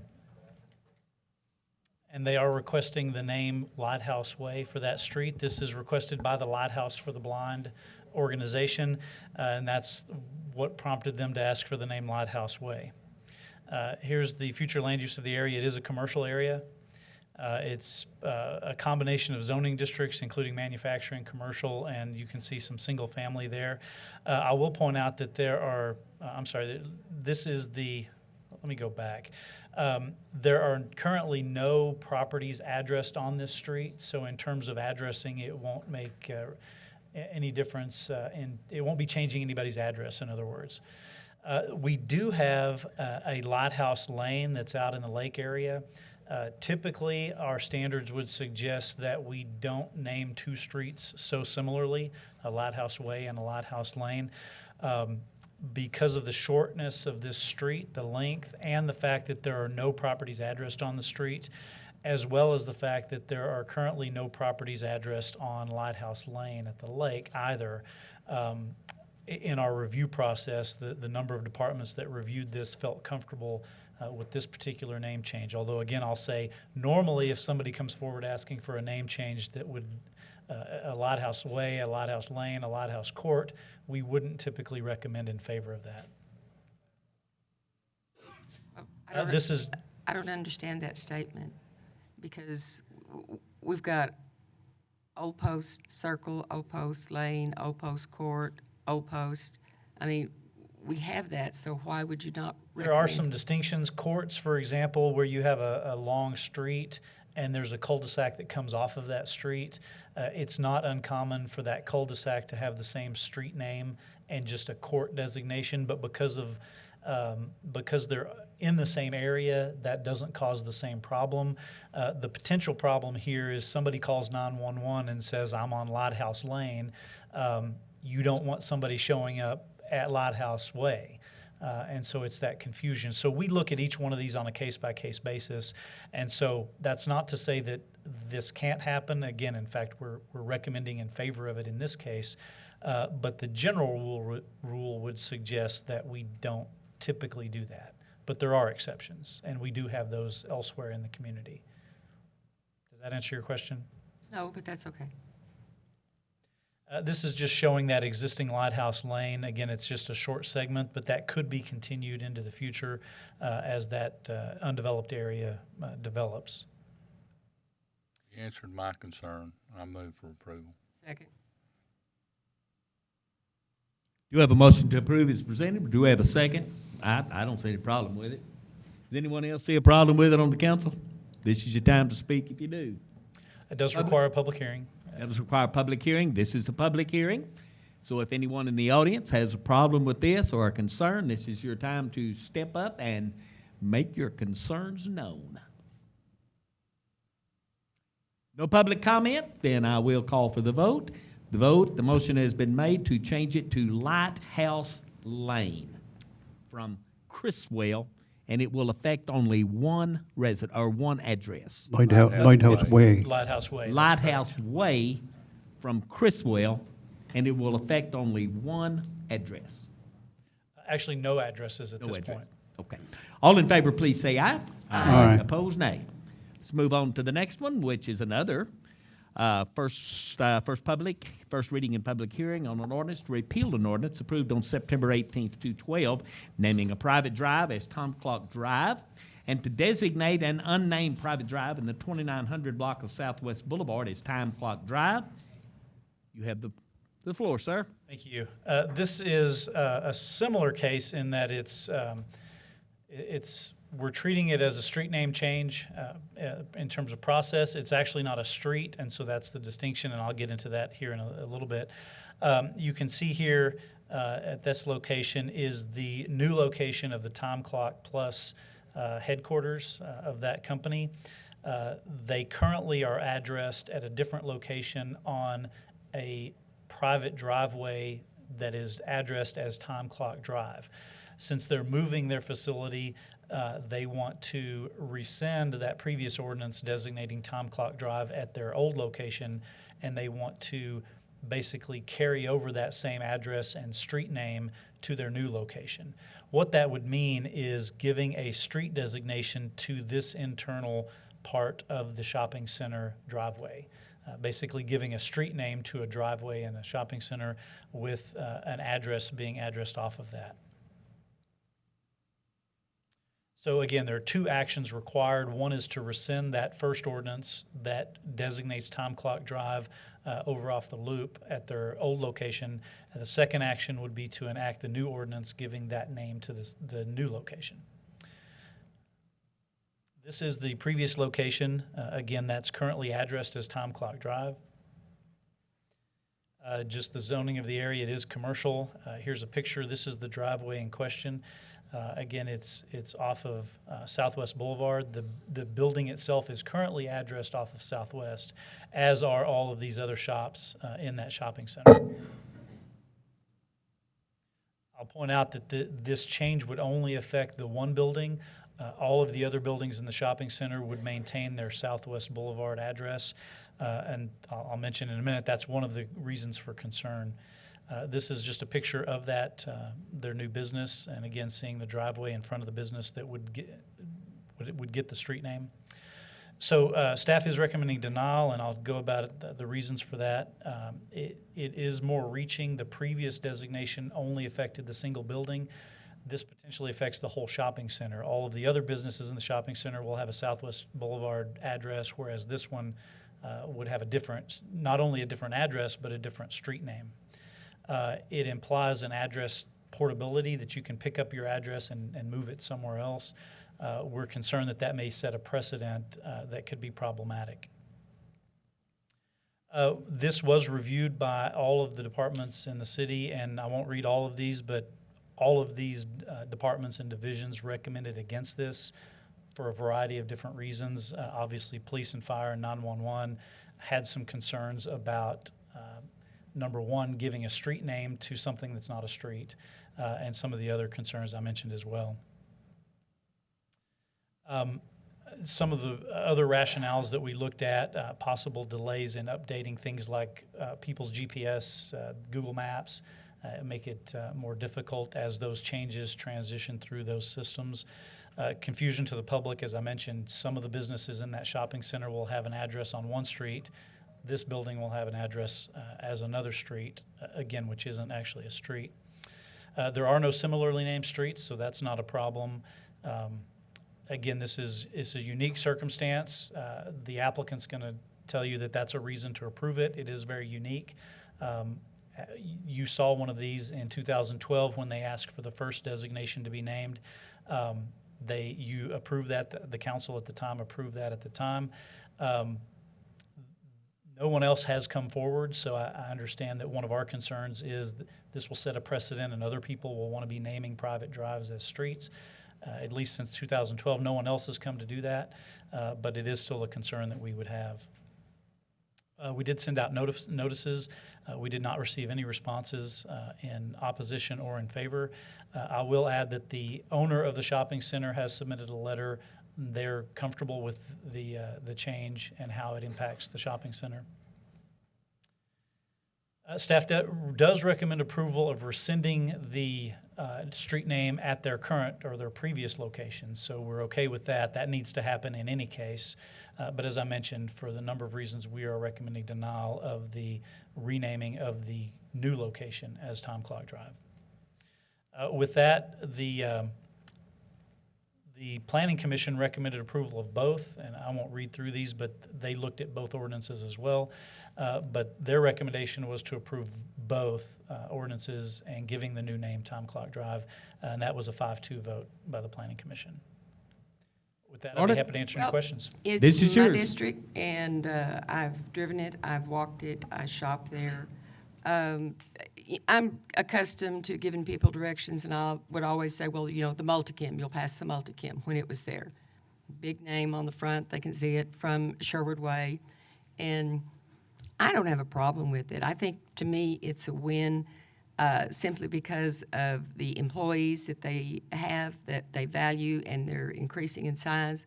What they offer to San Angelo, I certainly don't want to disagree with staff or their recommendations, but on this I do, because I believe the public-private business out there needs some consideration. Therefore, I'm going to recommend the rescind of their first request and also recommend their approval of moving the name over to their current location. I think for clarification, that would be going with the Planning Commission's suggestion. No, because the Planning Commission, the Planning Commission, Yes. yes. I recommend we go with the Planning Commission's recommendation for clarification. Just need a second. Well, I think it's very confusing to put not even a street, and just for one business on the street, because there's another 6 or 8 on past that will still be on Southwest, and just one. I think it's very confusing. So The only thing that's, we do have a motion. We're waiting on a second. Any further council the discussion? only thing that's past that is the Social Security office and a Well, hair. they showed about 4 or 5 different buildings. Wait a there minute, on- past it going this way. The rest of the L, so the only ones that would be affected, like you're saying, would be the Social Security office, which everybody pretty much knows where it I is. saw Yeah, on your the work picture of there art. that there were 4 or 5 different lots drawn off there. This is the shopping center. Wasn't that it right? I'm talking about the bottom part of the shopping center. When you showed it a while ago, there was a picture and it showed about 4 or 5 different. This is the area that has Right there. Hobby right there. Lobby in Go it. back. No, that's Right there. You show all of those. That's 1, 2, 3, 1, 2, 3, 4, No. 5 different addresses right there. that end. I'm talking about the L-shaped of the shopping center. The bottom part of the L, where the Social Security office is next door, and there's a hair design place. Yes, work of art. Thank you. Those are the only. There are 6 different lots there. Or there are 6 different buildings there. You can see it. So we would change the address on one, which would be, and the other 6 would still be in Southwest. Yes, that's not what I'm saying, is the directional of it, the L shape, Mr. Mayor. The bottom part of the L. Yes, ma'am. There's only the 3 businesses there. The other 6 are on the south, leg of the L. Well, and I'm seeing something wrong because I'm seeing 1, 2, 3, 4, 5, 6 areas there, different And businesses. it could be that some of those are combined and one tenant has multiple spaces. and How many businesses are in those 6 spots? I couldn't tell you. 3, I think. Rebecca's telling me 2. 2. Thank So you. they could be split up further, but Yeah, right they now could be they're split up combined into as 2. 6. That's what I'm saying. To me, that's very confusing to come in a parking lot and change half of it and then the other 6 not change. It's confusing to me, so, but, Harry. My question is, do we need 2 separate motions on these? Okay, then I will second what Charlotte said to approve from the Planning Commission standpoint of view. We have a multi-million-dollar operation with Time Clock Plus, world recognized, that's headquartered in San Angelo. I think even though this sets a precedent, we ought to be happy that these people are still here and employing the number of people that they've got. So I'm going to move to a second to approve what Charlotte had. Do I have further council discussion on this? I believe you said that there was no objection from the manager of the shopping center? That's correct. Any other questions on the right wing? Do I have public comment on this item? Okay, Mayor, will you please clarify what we're going to vote on? The vote is that we give Lighthouse, that we rescind the Lighthouse off of Not 306. Lighthouse. Time clock plus. Time Time clock. clock. We rescind time clock off of 306, and that we give them, change it to time clock for the first half of the parking lot that takes care of their building. Okay, so That this is all in one? Yes, it's what It's the all in Planning one. Commission, it's all in one. Yes, sir. My name's Ernie Neighbors. I'm the Chief Operating Officer over at Time Clock Plus. It's not our intention to disrupt everything over there. We want to keep, and it's my understanding when working with the city that this would only affect us. The address would only be for Time Clock Plus, and I kind of wanted to say something at the Planning Commission, and I'm very glad that the Planning Commission voted the way that they did. One individual on the Planning Commission said, so, and it didn't sit very well with me. He said, so you just want to name a piece of pavement? It's not a piece of pavement to us. This, like Harry said, we're a national company. When we put one time clock drive for Time Clock Plus, when we do a bid, when we market, when we do all of that, it's a base hit, and those base hits are what makes us successful in this town. And I'm not asking you to name a piece of pavement. I'm asking you to be a part of this. Last week we broke 200 employees finally, and that's a big deal for us. You might say Lowe's has 200 employees, but not 200 employees in this sector, this computer science sector that wouldn't exist here in San Angelo if we weren't here. Howard College, ASU, when those computer science graduates and those MIS graduates and those communications people, when they graduate, they have a place to go. They don't have to go to Austin. They don't have to go to San Antonio. They have it right here in San Angelo. So that's what we're asking the city to be a part of. I'm not asking you guys to name a piece of pavement for us. I'm asking you, to be a part of this thing, and the base hits really help. And I've asked Roland to come with me from the Economic Development Department too to speak. So you make a good point. Good morning, Council. I just wanted to share some comments with you. Phil, Phil's not here, and the Chamber's not here, and I think these kind of opportunities is when we relied on a business advocate, and the Chamber's not here, but I think the business and industry needs to know that they have an advocate within municipal government. And as Ernie said, I think there is a partnership between the municipality and business and industry, and we partnered with Time Clock Plus with their recent expansion. In fact, you may say we played a part in that expansion and helped them to move, and we looked at their economic impact for this recent expansion, and it amounts to an economic output of $19.1 million for this city. That's just economic output. 200 jobs. These are IT-related jobs, an industry sector that we've been struggling to have. It helps to diversify our economy, and so these are attractive jobs that every community would want to have in their city. And I'll tell you, communities across the country are doing this, and they do this to ensure. And that's what I say as I'm talking to business and industry that's coming to San Angelo as we're trying to recruit them. We say that we have a business-friendly environment, that our city council works in partnership to help them be successful and to grow. I went back to the minutes of September 2012, and I read the minutes and I read the resolution. In the resolution, it said that this was a project, and part of the reason for changing the name was because it promoted economic development, and it helped to create jobs, and it helped to retain those jobs. And I'm here to say that's exactly what we're doing. This means a lot to Time Clock Plus. It creates loyalty to our community. And I will tell you, just as we're recruiting other companies in other cities to bring them to San Angelo, I am sure someone is knocking at their door. Someone's wanting Time Clock Plus in their municipality, in their city, especially when they see that they're successful and that they continue to grow. This is a company that is homegrown, that started here as a startup company, and they've grown and they're successful. They're not a regional facility like the background information says. They're our headquarters. This is corporate headquarters for Time Clock Plus. Soft manufacturing, light manufacturing, IT, information technology jobs. That's important to us as our community. The name change is important to them, and that is why I support what they're pursuing. Not to counter what my counterparts. I was the only department not mentioned up there, but it's because I think business and industry. It's part of my job. It's part of my responsibility, and so I support their request. Thank you, Roland. Good point. Any other further comment on this before we vote? Yes, sir.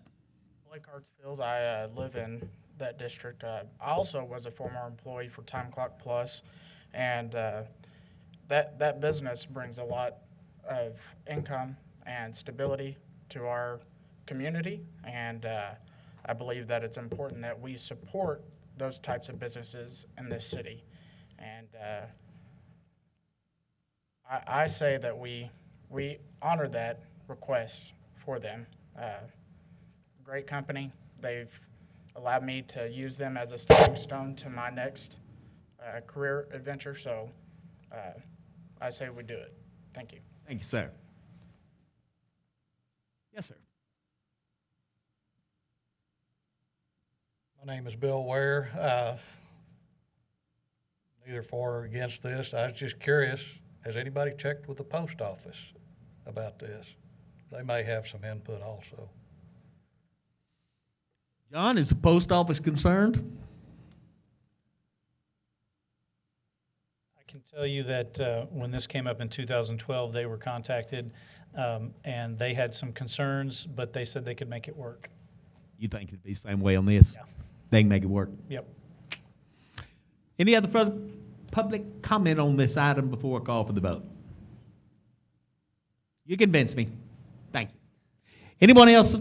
Any other questions before we vote on this? I'm going to call for the vote. The vote has been made that we follow the Planning Department's recommendation, which is Planning the Commission. Planning Commission's recommendation to delete one and start another one. Is that plain? Will that work? All in favor, please say aye. Aye. Any opposed, nay? Nay. Put a 6-1 on it, Brian. And the next Mr. one Mayor. is a first reading and a public hearing for Mr. Mayor. case Z6.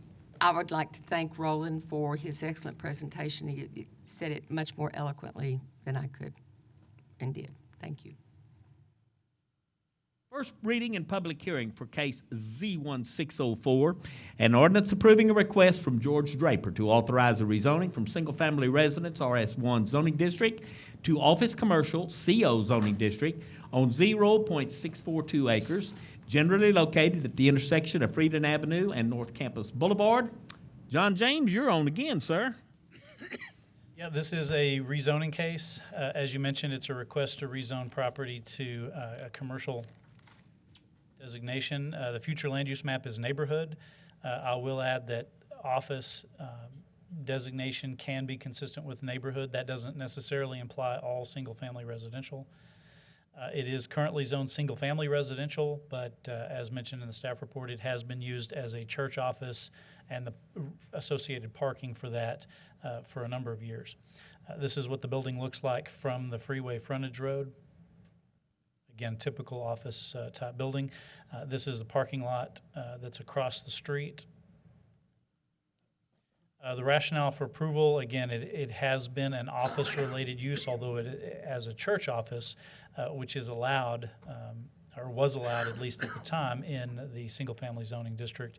And the low-intensity offices that could occupy that building would have minimal impacts on the neighborhood and we believe would be consistent with the neighborhood classification. We did send out our notifications, only received one response, and it was in favor. So the action requested is from single-family zoning, residential zoning to an office commercial designation. Staff does recommend approval, as did the Planning Commission unanimously. Whose area is this? This is Lucy. Lucy, take over, girl. I am going to approve as presented. I don't see any problem with that. Second. Do I have a second from Charlotte? Lucy said move to present, to accept as presented with a second. George, you have anything you want to say on this? Do I have any further comment from the council? Do I have any public comment? Motion has been made to accept this as it has been presented. It has been seconded. All in favor, please say aye. Aye. Opposed, nay. Put a 7-0 on it, Brian. Let's move on now. Number F is an update on the progress of the auditorium project and consider authorizing the city manager to execute change order number 2 to the Lee Lewis construction contract as construction manager at risk, CEO 214, for a total of $445,948 funded by the project budget. David Knapp, you have the floor, sir. Thank you, Mayor and Council. Good morning. Quick update on the auditorium, and there's always an extended invitation to the council. If you're ever stopping by City Hall and want to go out and look at it, happy to meet you at the trailer. We'll put on a hat and we'll go look at the progress as it's going. So always welcome. Galen's doing a wonderful job pushing that, isn't Yeah, he? we've got That the guy best, is phenomenal. best in place there, running a tight ship, so we're in good hands. And so Lee Lewis Construction is the contractor. They began work in February this year, and their scheduled completion is the very first of around April 6th of 2017. So they're making good progress and moving on. So far, bulk of the work right now has been demolition. We've protected all the historic finishes of the walls and the ceilings in the city auditorium, and you'll see plywood on all that when you go in there. We've removed all the seats, salvaged the pieces that we need to be able to reuse on the new ones, and I'll get to that a little later. Concrete floors, it's a bit dusty spot right now, but all that's been torn out in the auditorium as well as the balcony. All of the rigging and weights in the fly space of the stage has been removed, and that was been a safety issue for many years, but now we're going to get it done right. And all the interior walls, restrooms underneath the balcony, restrooms in the basement have been removed, and we're kind of going back with a clean slate and building everything new. And if you've driven by, you've probably seen a big hole in the back there, and I think that started the rain, but we've got the annex expansion dug. They've poured the concrete walls, the concrete foundation, and so you'll start to see some steel going up very shortly on that. One of the things that I've been impressed with is their care and conscious effort in doing demolition. This is one of the items that, historic decorative plaster medallions on the ceiling. There was 6 or 8 of those that had to be removed, and Galen was very inventive in how he was able to bring those down and protect those and save them for reinstallation later. Here's a good view looking from the balcony down. You can see what a mess it is now, but all the concrete's been removed, and the big hole in the bottom is the orchestra pit that we will be expanding on. And here is the what's left of the steel, of the balcony. We've taken off all the risers. If you remember, it was very steep and somewhat dangerous. So now we're going to rebuild that. We're losing some seats up there, but we're going to have more comfortable seats, and of course it'll meet code and everything else. So this is the bare bones of what is up there. Here is the orchestra pit. We're going down a few more feet than that, but in this wall right here has been removed. Had some structural issues there, but we're getting that resolved, and the stage will extend out a little bit further beyond that as well. This is the before shot. They've poured the concrete walls of the annex, and just last Friday they poured the basement floor, so that is done, and they're ready to get going.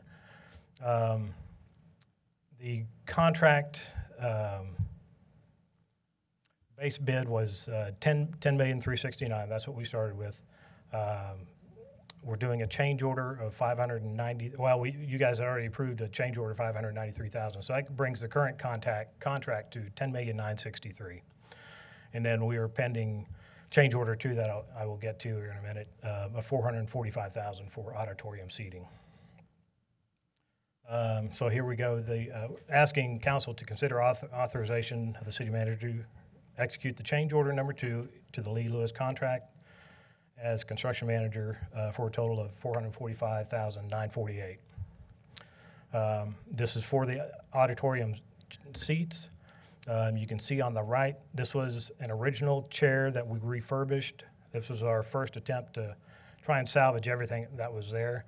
And it's cleaned up a bit and would need some more, but the reality was that the mechanism for the seat was not salvageable, and we would not get a warranty out of the contractor for that. So our goal was then to maintain the look. We're salvaging the armrest, which have a very unique wood scroll to them, as well as the cast metal end caps.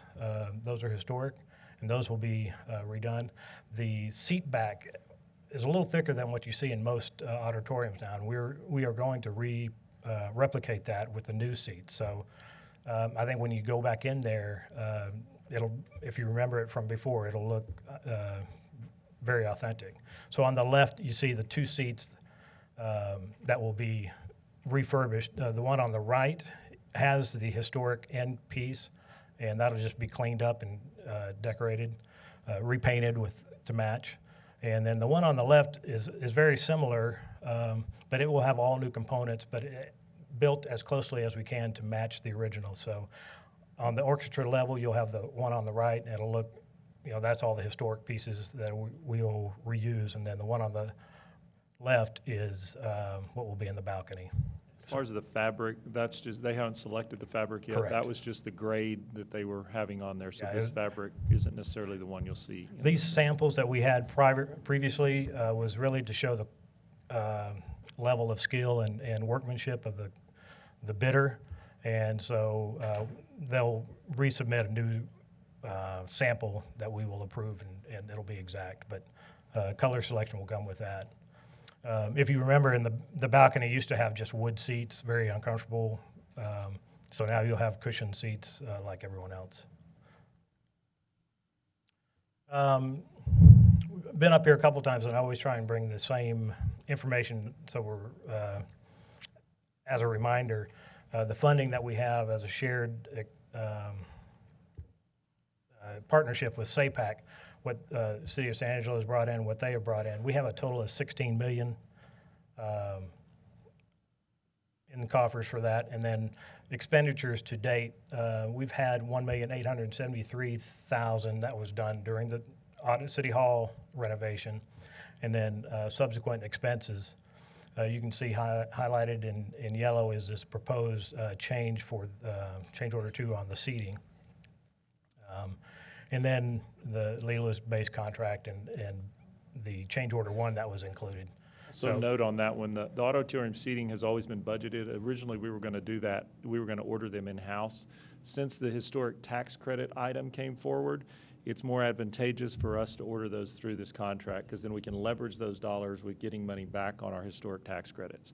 So that's why we changed this into the Lee Lewis contract, and you'll notice we had budgeted $549,000. Actual cost is going to be $445,000. So we're under budget in regard to what we budgeted there. So this is really just bookkeeping. Yeah.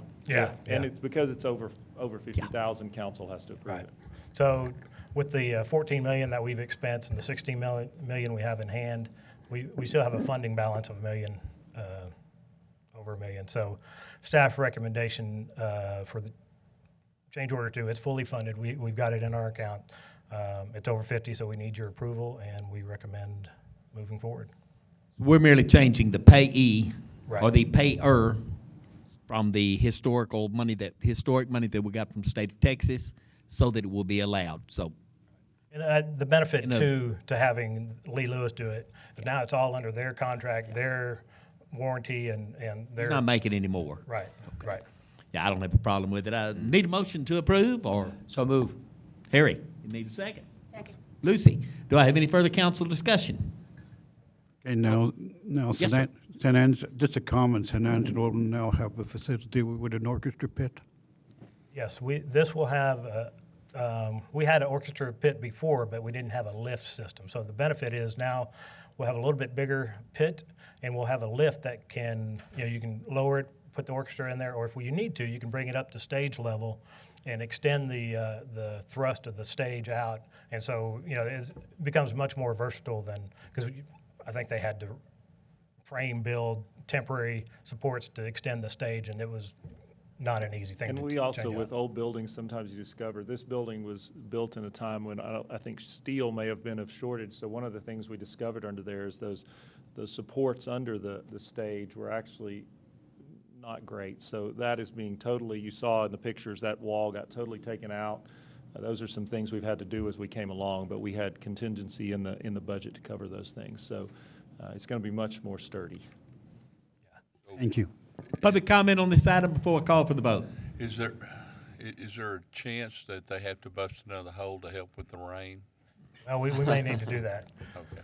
I think they do have some roof work to do. I'm sure that'll bring that bring some more rain. So Let's wait till we get all the painting done. right. Public comment on this item? The motion has been made that we accept the change order. It's a bookkeeping thing. All in favor, please say aye. Aye. Opposed, nay. Let's put a 7-0 on that. Thank you, David. Item number G is first public hearing and consideration of an ordinance amending Chapter 11 Utilities, Article 11.5, Water Conservation and Drought Contingency Plan, Section 11.5.003, drought stages, water management measures by amending the minimum criteria for establishing water supply stage drought levels 1, 2, and 3. Allison Strube, you do have the floor, ma'am. Thank you. Good morning, council and mayor. At the last council meeting, it was briefly discussed how the water supply calculation is done. Some questions have been raised by the public, and we want to get that clarified. So we did bring that to the last council meeting, and it was also brought to the Water Advisory Board during the June 20th meeting. Just to briefly go over what is included in the current water supply calculation. Our main water source, which is OHIV, CRMWD provides us with that number of that projection of how long we will stay on that reservoir or how long we're able to pull water from that reservoir. We do include 1.5 MGD, which is our current minimum pumping capacity to keep media wet from the Hickory Aquifer. And then the other reservoirs, OC, Twin Buttes, and Lake Nasworthy, their current surface supply is included in that calculation. The calculation does include a no inflow scenario. We do realize it's going to rain, but we always don't know how much or when. So we include the worst case scenario, which is no inflow scenario. And the calculation does include evaporation per the Texas Water Development Board. I know it's been asked what is that number, and it's approximately a little over 5.5 feet annually for this area. So what we're wanting to do in the ordinance change today is this is just an example. The bold and underlined is the addition. Everything else is what the current ordinance reads.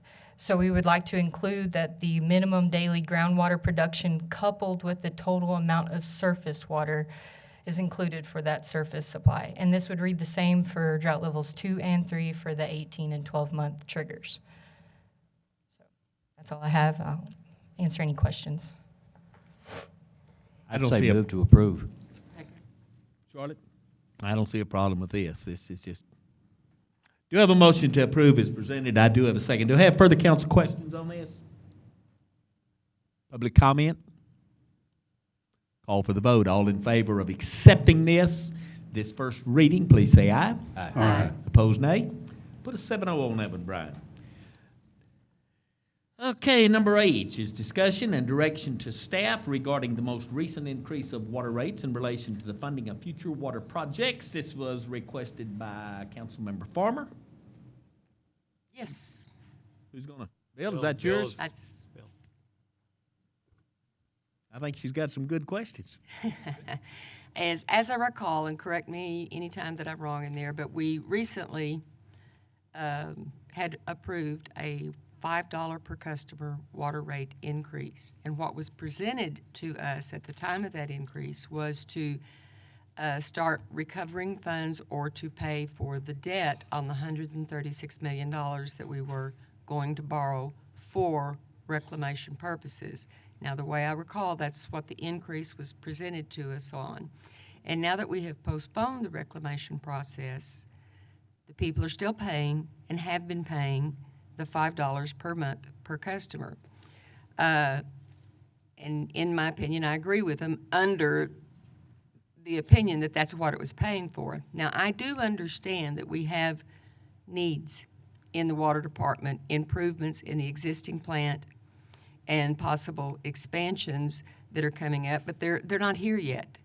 But we have been charging this $5 per customer, and I don't know the exact number of customers, but it works out to be about $165,000 a month that we have been charging the people in San Angelo for this debt. What is the balance, or what is the amount of the actual money in there? And are the citizens due a rebate of that money? Or can they be assured that that money that they approve for reclamation is still going to produce water projects? Because it wasn't raised under water projects. That's my question.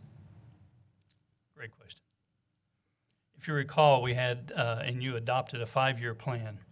And the condition of the utility at the end of last year was pretty dire as far as where our fund balance was. In fact, we had a negative fund balance at the end of December. And so the water rate increase and the projected 5-year plan was not just to pay for new water, but it was to, if you recall the words of the consultant, I believe, was to right the ship because we were in need of making adjustments just to operate the utility today. So the first 2 years, well, actually all 5 years was included in getting our fund balance back to a 75-day amount, operating balance, and then also to have a debt service coverage. Included in the middle of that 5 years, if you will, it was a potential debt, and we did use the $136 million that was the price tag, if you will, for that project.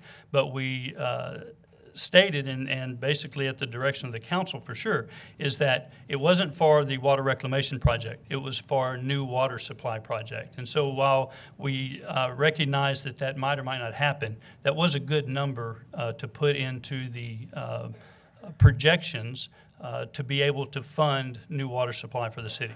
So the first 2 years, this first year, we were projecting to increase our fund balance, which ultimately needs to be at about $5 to $5.5 million, to get that to 1.3 million, I believe. And it's a little over 1 million right now. So we are seeing improvements in the buildup of our fund balance. There's nothing that is the collection of any money for the new water projects was not going to happen until that projected debt service went into place, which was going to be 2018. So we had projected selling bonds in 2017, first payment in 2018.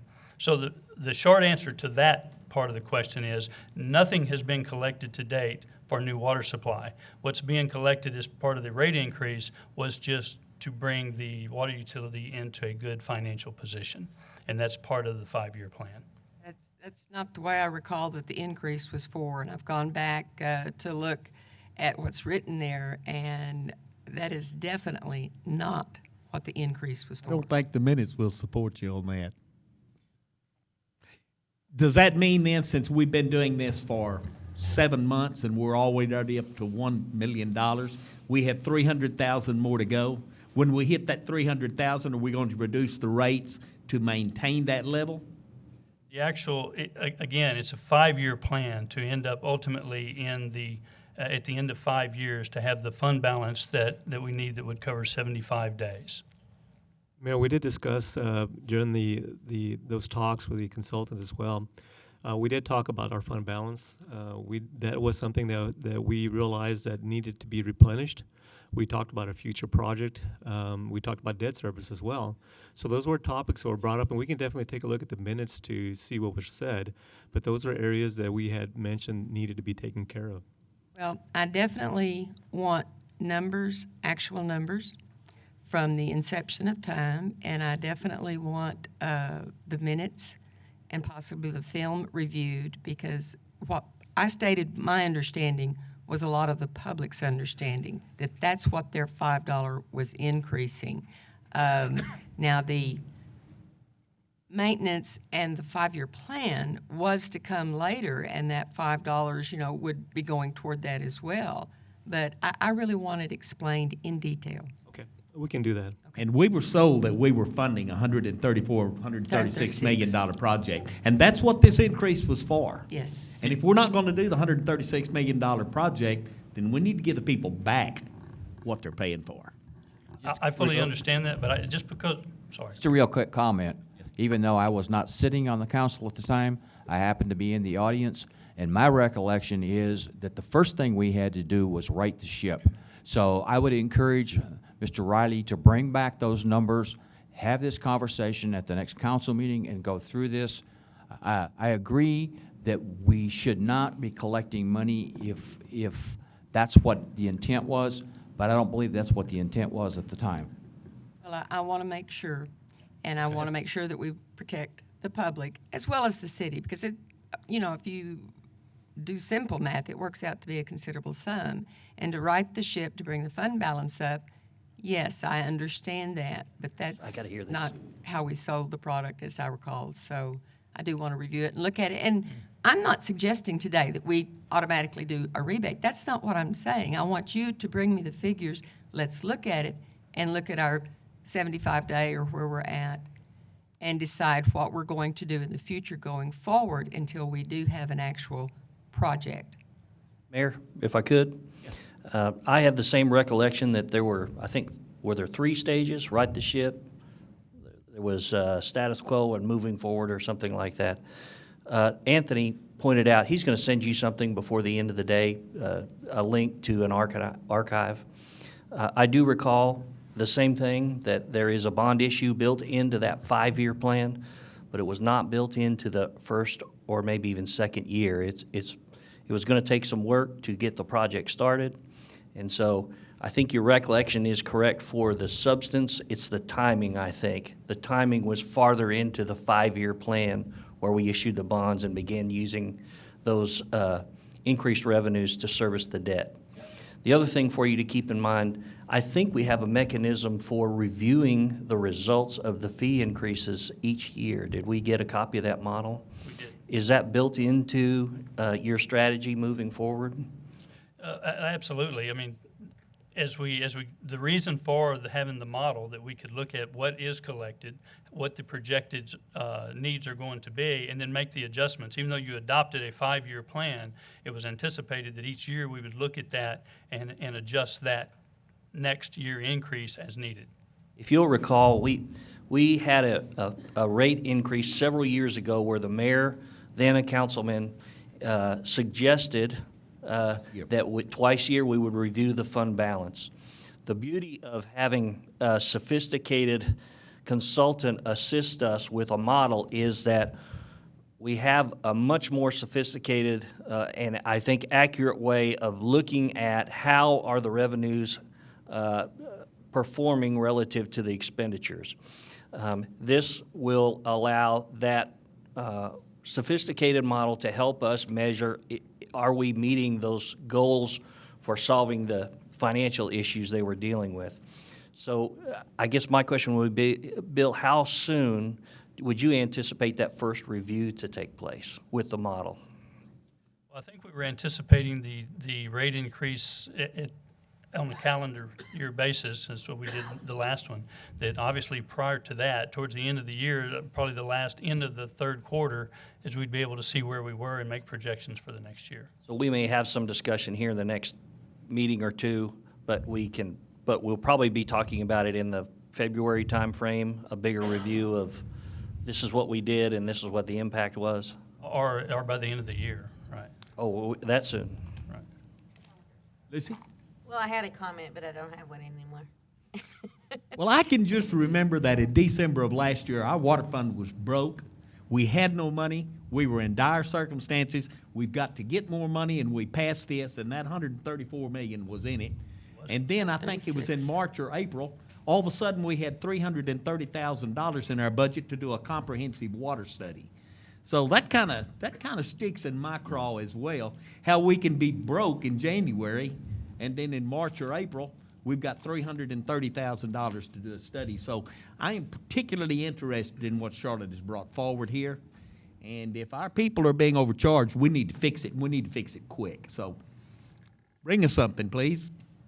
Bill, you weren't here, and I wasn't on the council at the time, but we had a pretty substantial water rate increase to cover a $20 million bond issue to build the water tower out, what everybody calls the Bluffs Tower, out at 2288. And in the first year I got on council, then there was a water rate increase to cover those expenses, and the citizens were angry, they were upset, they don't understand. So this was proposed and passed to help cover that $136 million debt that we were going to incur for reclamation of water. That's what I want to explain to the people, why they're paying an increase now, but we don't have that project, and I need it in plain black and white, simple number figures that the public can understand. They understand maintenance. They understand improvements to the existing water plant. But they want to know what we've been doing with their $5 per customer per month since 1st of January. And next year it goes up again. Yes. We'll bring And back specifics. That won't be a problem. Thank you. Bill, I wanted to ask, so are y'all more or less, is this what I'm thinking? When we decided not to go through with the water project, which is gonna be $135 million, now are you more or less have it in the fund balance? So for future water projects when they come up? I mean, is that what we're gonna be asking the public to do, is pay this extra money because of it, the 5-year plan? No, ma'am. Okay. The 5-year plan was to do, it was in 3 stages, as Mike said. One was do nothing, and the utility was virtually going bankrupt, okay? So the other was to sustain. So there had to be rate increases just to continue to operate the utility. That included increasing the fund balance that was at a negative point to have 75 days of operating capital. That was a recommendation from the Water Advisory Board. That was the decision that you made. It also included to have debt service coverage increased as well to 1 1/4. Okay, so that was money that was needed to operate and to rebuild the reserves of the utility. That's part of that 5-year plan. That would take a portion of that increase over the 5 years. In year 2018, we were anticipating that there would be a water supply project that still something is going to have to be done. But we used the $136 million that was the estimated cost of the reuse project. Recognizing it might not be it, but there's going to need to be some additional water supply, and you're going to have funding to do that. So in that 5-year plan, it included bringing the utility back to financial sustainability and develop a mechanism for paying the debt service on any new project. That was anticipated hitting in 2018. So to date, we're still in the right the ship mode. But that building up those reserves and that fund balance certainly helps when you do incur the debt for a new water supply project to be able to pay for those. I did think we had to right the ship before we started. I think those answers are going to be in that information in subsequent discussions. I think you'll be reminded it is a difficult situation, and it's going to take, in order to smoothly and not dramatically impact our ratepayers, we do need to stretch it over 5 years. And I think when you see the information, you'll be reminded that bond issue was going to occur in one of those middle years, and that's when we would have the capacity, or we were hoping to have the capacity, to have the debt service on that.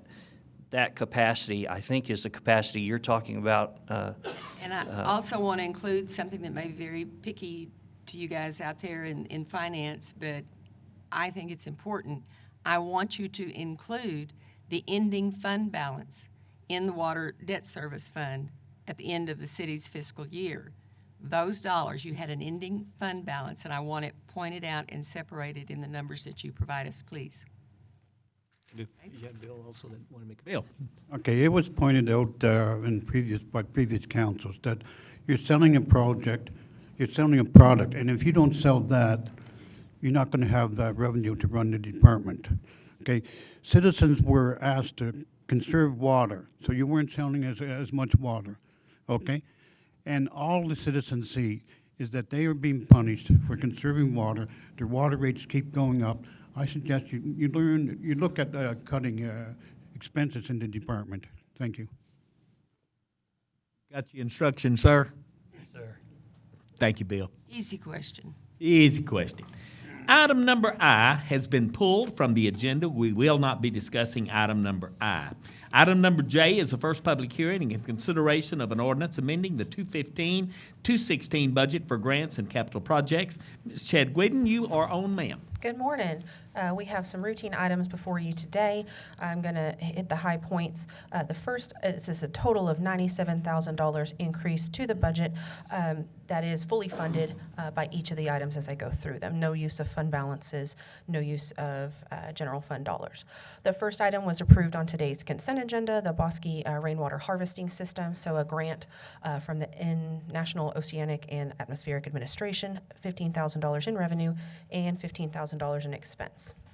The next item there are increased program dollars for our WIC funding, so that is $16,300 increased revenue and increased expense to continue the operations there.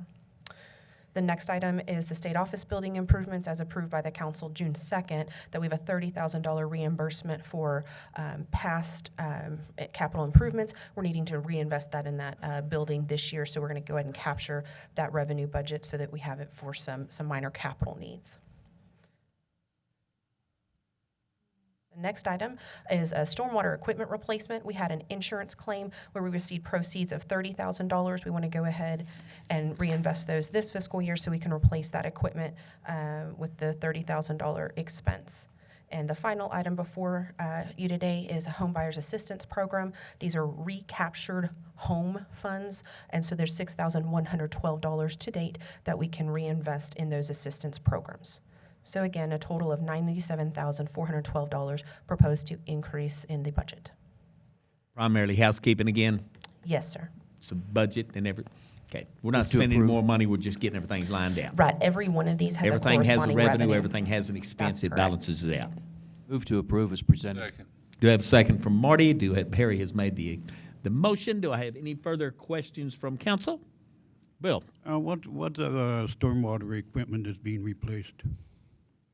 I believe it's a couple items. We've had several claims this year for items that were damaged, pickups and a piece of heavy equipment. I don't know the exact item. There's Shane.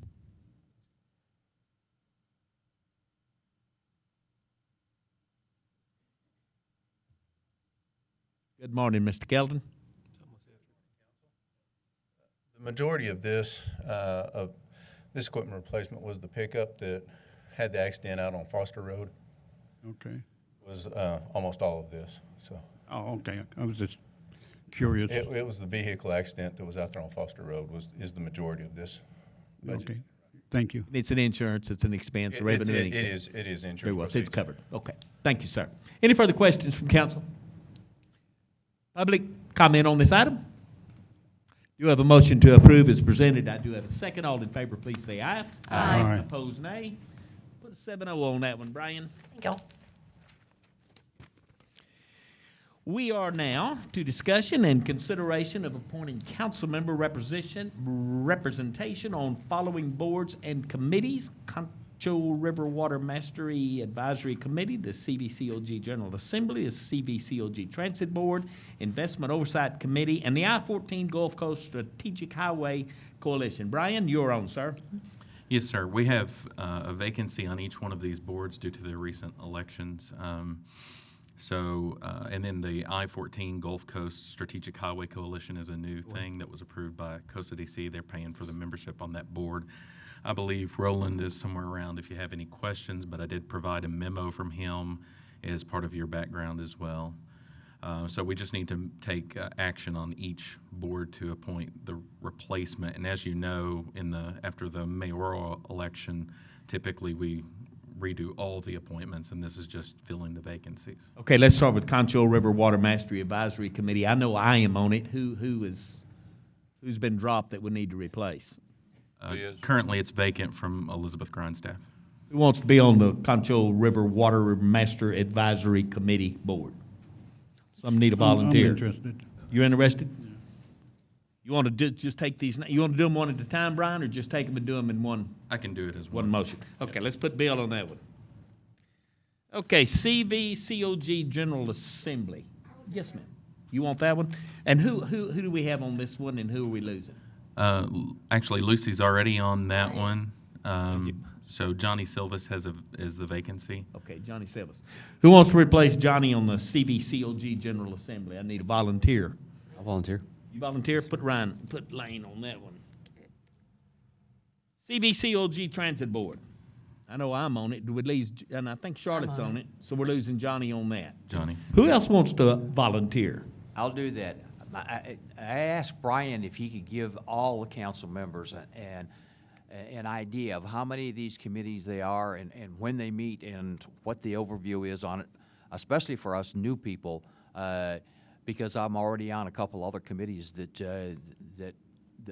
I've been appointed to. So I just need to kind of understand where we are and how many of these committees there are, and so we spread them out? A bunch. This one's once a month, 245 out of 206 is where this one is. The Concho River Water Mastery, that's once a year, Bill. And it's coming up this month, I think. Oh, I picked a good one. Yeah, you picked a good one. It's once a month. And the the General Assembly, that's once a month as well. Well, I don't know, because I have not gone to. Where a have you meeting been, yet. Lucy? I have been here, but they have not called. Get me. Lucy a schedule so that she can start making these I'll- meetings. I'll provide a memo as, Okay. as We have a meeting Councilmember tomorrow. You Collins. said you'd take it, Harry? Yes, okay. Lucy, we have a meeting Investment tomorrow. Tomorrow. Mañana. Investment Oversight Committee, I think you're on that, and It was Rodney Fleming. Fleming. Who wants to replace Fleming? Marty, you want that one? You want it, Harry? Anything that has to do with numbers, I ought You'd to be good part on of that, Harry. All right, Marty, if he takes it? Yeah. Okay. I'm 14 on. Gulf Coast Strategic Highway Coalition. I'd I'm like on to that be one on as that one well, if y'all would allow me. I'd like Investment to be on that oversight. one. Okay. No. We've I got said one. I'm on the investment oversight as Oh, yeah. well. There Yeah. are two members, so welcome, Bill. I'd like to have that 14 Gulf Coast if y'all would allow me on that one. Yeah, you go, boy. Okay. You didn't get anything, Marty. Yeah, I'm on the Water Advisory Board. Okay. All right, here's what we've got on item K. Concho River Water Mastery Advisory Committee. Bill will be taking that one. The CVCOG General Assembly, we'll put Lane Carter on that one. CVCOG Transit Board, we'll put Harry on that one. Investment Oversight Committee, we will put Harry on that one. The I-14 Gulf Coast Strategic Highway Coalition, that will be myself. Do I have a motion to approve as presented? Move. Marty? Second. Lucy? Any further council discussion on this item? Public comment on this item? All in favor, please say aye. Oh, yes. See, I'm not down there next to you anymore, and you don't see my hand. Go so- something. All right. I have a question, and I posed this question to Brian before council meeting, since we're talking about boards and stuff like that. I didn't see anything in here that has representation from the council on the pension plan, the fireman's pension plan. And the city is responsible for it. We do have to report that as a debt on our financials, and it is a mayor-appointed position. But it's never been talked about in the history of my being on council that I ever remember about who is appointed. I don't remember ever appointing anybody, have I? That's what I recall, Who did I too. appoint? Chief Dunn is your designee. You have a spot by position. It's not something that takes council action for you to do. You either fill that spot or you designate someone to fill that My spot. designee is Dunn. Is Chief Dunn currently, and you can change that at any time. And it, like Keep I said, Chief Dunn in. I like Dunn doing that. that one does not require council approval because the pension board, from what I understand, is a separate entity. It's not something that the city clerk's office manages or oversees at all. But that's something that is very huge in our financial debt situation, that involvement, and at least if we bring it up once a year, should be on an agenda. Okay. Thank you. Future agenda item. This one, I've listed them. All in favor, please say aye. Aye. Any opposed, nay? Put a 7-0 on number K. Okay, closed session. It is 11:35. Executive session under the revision of Government Code Title V, Open Government Ethics, Subtitle A, Open Government Chapter 551, Open Meeting Subchapter D, exceptions to requirement that meetings be open under the following sections. A, Section 5510711A, consult with attorney when the governmental body seeks the advice of its attorney about pending or contemplated litigation regarding, number 1, the 213 Seal Coating Program Contract, number 2, Templeton Construction Incorporated, number 3, City of San Angelo versus Lisa Carrasco, and number 4, Alsay Incorporated. Section B, Section 5510712, consult with attorney when the governmental body seeks the advice of its attorney on a matter in which the duty of the attorney to the governmental body under the Texas Disciplinary Rules of Professional Conduct of the State Bar of Texas clearly conflict with this chapter regarding professional service agreement with PE Consulting Services Incorporated, 1136. We are now in executive. Get this meeting back in order. We are to section number 9, which is follow-up and administrative issues. Number A, consider items discussed in executive closed session if needed. Nothing was discussed that needed any type of a clarification, no decisions, so we can move on from A. Number B is consideration of approving various board nominations. Fort Concho, Wayland Cooksey, SMD 4 to a first term ending January 2019. Tiers, Casey Barnett, SMD 1 to a first term ending July 2018. And Dudra Butler, SMD 4 to a first term ending 2001-8. I guess this would be a good place to stop and take care of these two because what do you think? The C is going to take a little more time. Okay, let's, would someone make a motion to approve A and B, or B? A and B is presented. Well, not A. A is discussion of executive. B. Somebody give me an approval on, motion on B. So move. You're going to give me, Charlotte was first, I'll give you the second. Harry, will that work? That works. Okay, is there any other discussion on this? Public comment. All in favor, please say aye. Aye. Opposed, nay. It's got A and B. Consider appointing a chair of the Tax Increment Reinvestment Zone Board tiers. We've all had appointments to the board. I'd like to appoint Bill Dindal. I'll second that. That's a good one. That's a good one. That's good. Do I have any other discussion on Bill Dindal as the chairman to the tiers board? Well, this, just a reminder that Tim Edwards was the co-chair on our other board, Downtown Development Board, and he is a former mayor and council member. Just want to give that consideration. Any public comment on that? Motion has been made that we accept Bill Dindal as the chairman to the Tax Increment Reinvestment Zone Board. I do have a motion and a second. Call for the vote. All in favor, please say aye. Aye. Opposed, nay. Put a 7-0 on that one, please. And number D, we will pull number D because this one was tied to I, so pull item D. Number E is consider scheduling potential workshops for the fiscal 2017 budget process. Is that you, Daniel? It's actually Morgan. Where is Morgan? Where is Morgan? Oh, out to lunch still, Mary. We started 4 minutes early. Mike, do you have that information, or is that something that Morgan has? No, I don't. As a matter of fact, just as an I told you so, I said something about that, and she got up and said, we don't need that. Now she's back up here ready to schedule them, so. Well, tell her to She bring gave it. us a I'm a schedule just gigger a month or so ago. We got She did. calendars. I've got mine in my I just don't have it on me briefcase. right now, so. Have her send us some emails of dates that she wants, and we can get back with her as to what will work. We can Sounds do good. that by email. The other thing is the offer stands on the table that is always there. If you have any budget issues or you want to look into any kind of issue or get some discussion started on an issue, they're available outside of these meetings to meet with you. That's especially important for new members who may want to discuss issues that have come up during the campaign. Mayor, we'll determine council availability. Okay, So that'll we'll work. go from there. That's something we can handle by email, so that's not a problem. Okay. Find more money. Find Yes, more ma'am. money. We need That's to. a good idea. Announcements and consideration of future agenda items. Since you're on the right end, I'm going to start with you, Charlotte. Hey, yes, I have one item. I would like how do I put this? The results of the Costa DC Fund, our balance fund, from any recaptures. If we could have an update on that, I would appreciate it.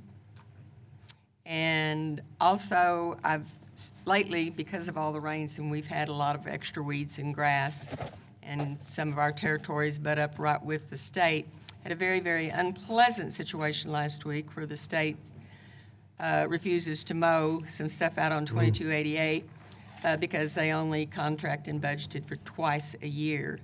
The grass and the weeds are taller than the stop signs coming out of the bluffs onto 2288. It's very serious, very dangerous.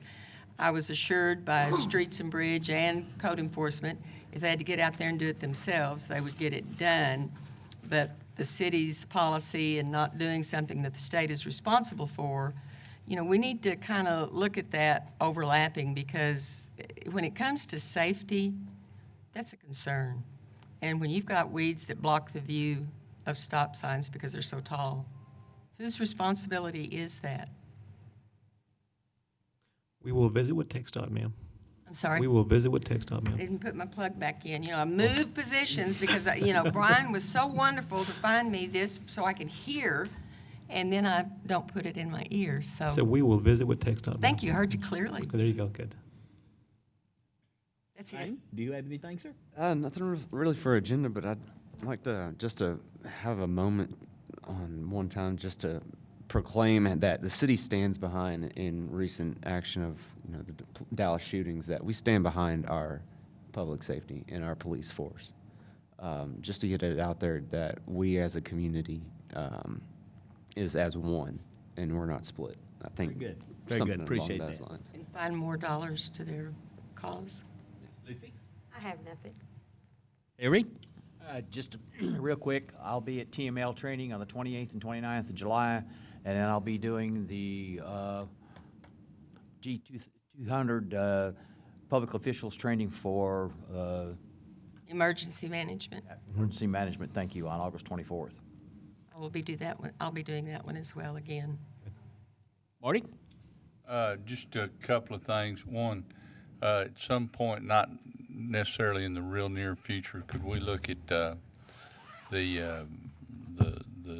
R&E requirements, Rick, as far as what's available, and then are we now that we've got a change, and I know we're kind of in limbo, are we with the not, I guess in limbo is the wrong word, but now that we're switching chiefs, are we on top of making the switch over for not the radios? That's the wrong word. Spillman, Stillman? you're talking about Yeah. Spillman? Yeah. I do have a meeting with Chief Carter tomorrow, and that's one of the topics that we will be discussing. Okay, I just want to make sure it doesn't drop through Absolutely. the cracks. We've also been having informal conversations, preparing for some sort of a meeting to assist. Okay, great. Thanks. Bill, did you have anything, sir? Okay, I was contacted on the way that the trailer parks are built. They're built as a commercial unit, and individuals that live in the trailer parks, they feel that that's not fair to them. You're talking about trash or what? Trailer parks. What billing? No, the trash and the utilities. Sorry. Daniel, did you get that? Yes, sir, I did. We'll work on that. The only thing I've got, I know that there are still hundreds, if not thousands, of bags of wet, mosquito-laden grass clippings laying all over this city that needs to be picked up before it becomes a health issue. And we tabled that last time when we were dealing with Republic. But those bags are still there, and those bags are still dangerous. And with this Zika virus, what are we going to do about these bags?